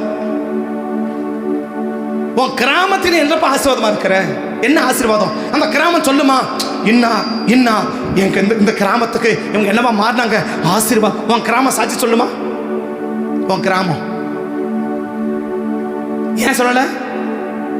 யாரால இருக்க முடியாது? இதே ஊர்ல லோத்து போயிருந்தார்ல, யாருக்கு ஆசீர்வாதம்? அதே ஒரு லோத்து போய் இருந்தார் இல்லையா? யாருக்கு ஆசீர்வாதம்? அப்ப யாருக்கெல்லாம் என்ன அர்த்தம்? அவன் ஆபிரகாம் சந்ததியா இல்ல. ஆபிரகாமின் ரத்தம் லோத்துக்குள்ள இல்ல இல்லையா? அப்ப ஆபிரகாமின் சந்ததியா யார் இருந்தாலும் இந்த மூணு கூட்டத்து ஒண்ணு இல்ல, இந்த மூணு கூட்டத்தாருக்கும் அவன் என்னவா மாற முடியும்? ஆசீர்வாதமாய் மாற முடியும். இதை பத்தி இன்னும் 3 காரியத்தை பேசணும், நேரத்தில் இதோட முடிக்கிறேன். இந்த ஆசீர்வாதம் எப்போ வரும் அப்படின்னு 3 காரியத்தை பேசணும், 3 காரியத்தை பேசணும். இப்போ நேரம் அதை முடிக்கிறேன். இப்போ அங்கே பேசலை, அது பேசல எனக்கு 1:30 மணி ஆகிடும். இப்போ நான் பேசலை, இதோட முடிக்கிறேன். என்னது? ஆபிரகாமின் சந்ததின்னா ஆசீர்வதிக்கப்பட்டவங்களா இருக்கணும் இல்லையா? மற்றவங்களுக்கு ஆசீர்வாதமா மாறணும். யாருக்கு ஆசீர்வாதம்? 1, நான் இருக்கிற சபைக்கு ஆசீர்வாதம். 2 என்ன? நான் இருக்கிற குடும்பத்துக்கு ஆசீர்வாதம். 3 என்ன? நான் இருக்கிற தேசம், கிராமம், பட்டணம், தாலுக்கா, மாவட்டம், மாநிலம் ஆசீர்வாதம். நீங்கள் இது 3த்துக்கு ஆசீர்வாதமாக இருந்தால் தேவன் என்ன செய்வாருன்னா நம்மை கர்த்தர் ஆசீர்வதிப்பார் இல்லையா? இப்போ அடுத்த கேள்வி வரணும். என்ன கேள்வி? ஊருக்கே ஆசீர்வாதம் கொடுத்துட்டு போயிட்டா நாங்களாம் ஓட்டாண்டியாக போயிட்டோமா அப்படி ஒரு கேள்வி வரும் இல்லையா? கர்த்தர் அவனை அதான் சொன்னேன், ஆசோட நுனிக்கலாயே தேவனை அவ்வளவு ஆஸ்வதிச்சா அடிமரத்தை எவ்வளவு ஆஸ்வதிப்பா இல்லையா? முதல் ஆஸ்வாதம் என்ன? ஆசீர்வாதம். சபைக்கு ஆஸ்வாதம் இருக்கு இல்லையா? சபைக்கு மட்டும் நீ ஆஸ்வாதம் இருந்தன்னா உன்னை ஆசீர்வாதங்கள் தேடி வரும். உன் ஆசீர்வாதம் என்ன செய்யும்? நீ தேட வேண்டிய அவசியமே கிடையாது, நீ கேட்க வேண்டிய அவசியமே கிடையாது. எது? ஆண்டவரே என்ன ஆஸ்வதிங்கப்பா, ஆண்டவரே என் பிள்ளை ஆஸ்வதிங்கப்பா, ஆண்டவரே எங்களை ஆஸ்வதிங்கப்பா. நீ கேட்க வேண்டிய அவசியமே கிடையாது. நீ கேட்காமலேயே கர்த்தர் என்ன செய்ய விரும்புறான்னா ஆஸ்வதிக்க விரும்புறார். வாசிக்கலாம் 18ஆம் வசனம் 19ஆம் வசனம். ஆதியாகமம் 14, 18, 19. அன்றியும் தேவனுடைய இருந்த மெல்கிசேதேக்கு அப்பமும் திராட்சை ரசமும் கொண்டு வந்து அவனை ஆசீர்வதித்து. ஆசீர்வாதம் எப்படி வருதுங்க? அவன் தேடி போகல, அவர் தேடி ஆபிரகாம் தேடி போகல. ஆசீர்வாதம் எப்படி வருது? நீ நானும் மட்டும் சபைக்கு ஆசீர்வாதம் மாறிட்டுன்னா நம்மளை கர்த்தர் தேடி வந்து தேவனை ஆஸ்வதிக்க விரும்புறான். நீ ஏன் கர்த்தர் நம்மளை ஆஸ்வதிக்கல? நீ ஏன் கர்த்தர் நம்மளை ஆஸ்வதிக்கல? நாம் எந்த விதத்தை சபைக்கு என்னவா இல்லை, ஆசீர்வாதமா இல்லை. அதனால கர்த்தர் என்ன செய்ய முடியல? நம்மளை ஆஸ்வதிக்க முடியல. நீ நானும் சபைக்கு ஆசீர்வாதமா மாறிட்டுனா கர்த்தர் நம்மளை தேடி வந்து தேவன் ஆஸ்வதிப்பான். நம்பர் 2, எதுக்கு ஆசீர்வாதம்? குடும்பத்துக்கு ஆசீர்வாதம் இல்லையா? ஈசாக்கு எதுக்கு ஆசீர்வாதம்? குடும்பத்துக்கு ஆசீர்வாதம். இந்த குடும்பத்துக்கு ஆசீர்வாதம் மாறிட்டா உன் மன விருப்பங்களை கர்த்தர் நிறைவேற்றுவார். உன்னுடைய மன விருப்பங்களை கர்த்தர் நிறைவேற்றுவார். 27ஆம் அதிகாரம் 24 வாசிக்கலாம். 25 அப்பொழுது அவன் நான் புசித்து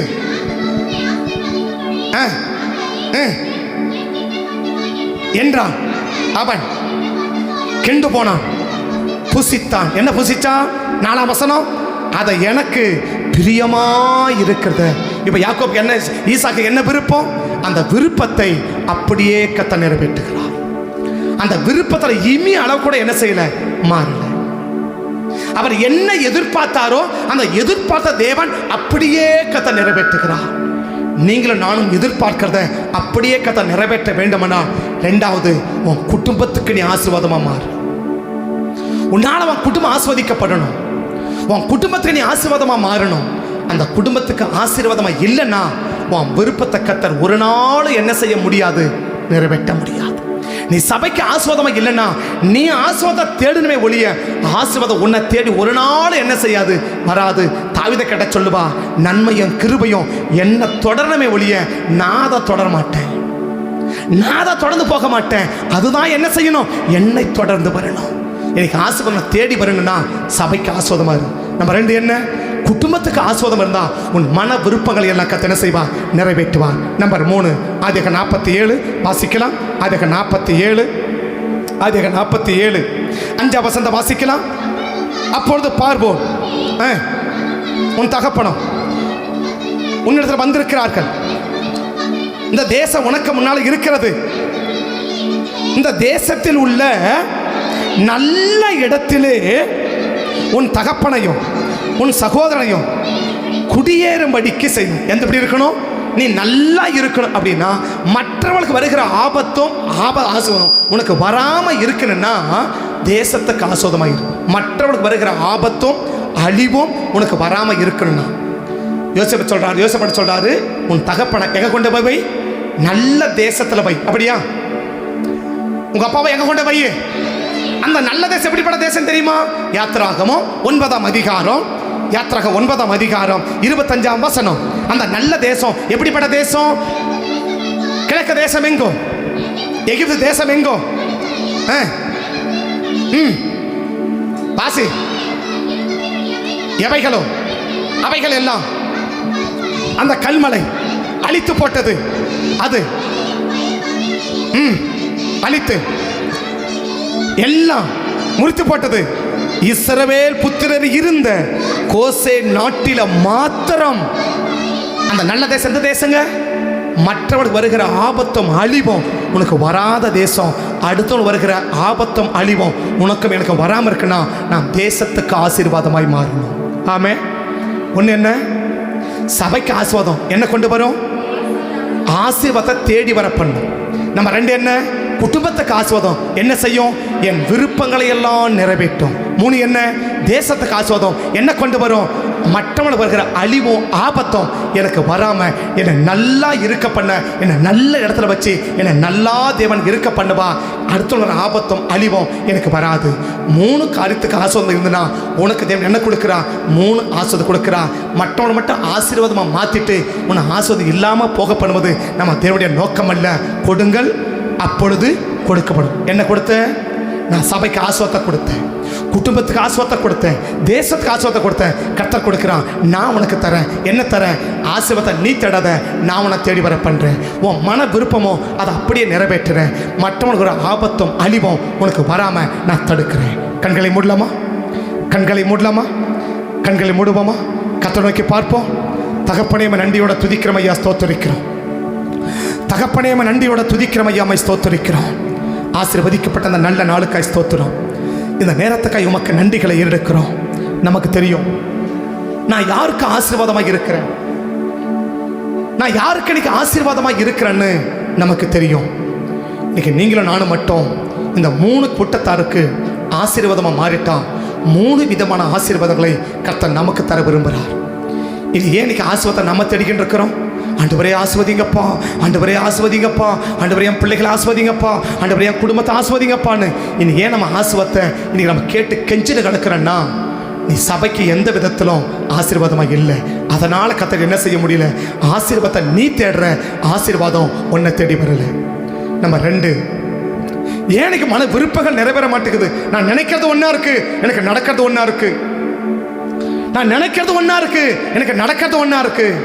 ஏன் நினைக்கிறது ஒன்று நடக்கிறது ஒன்றா இருக்கு? ஏன் கர்த்தருடைய விருப்பங்களை நிறைவேற்றவில்லை?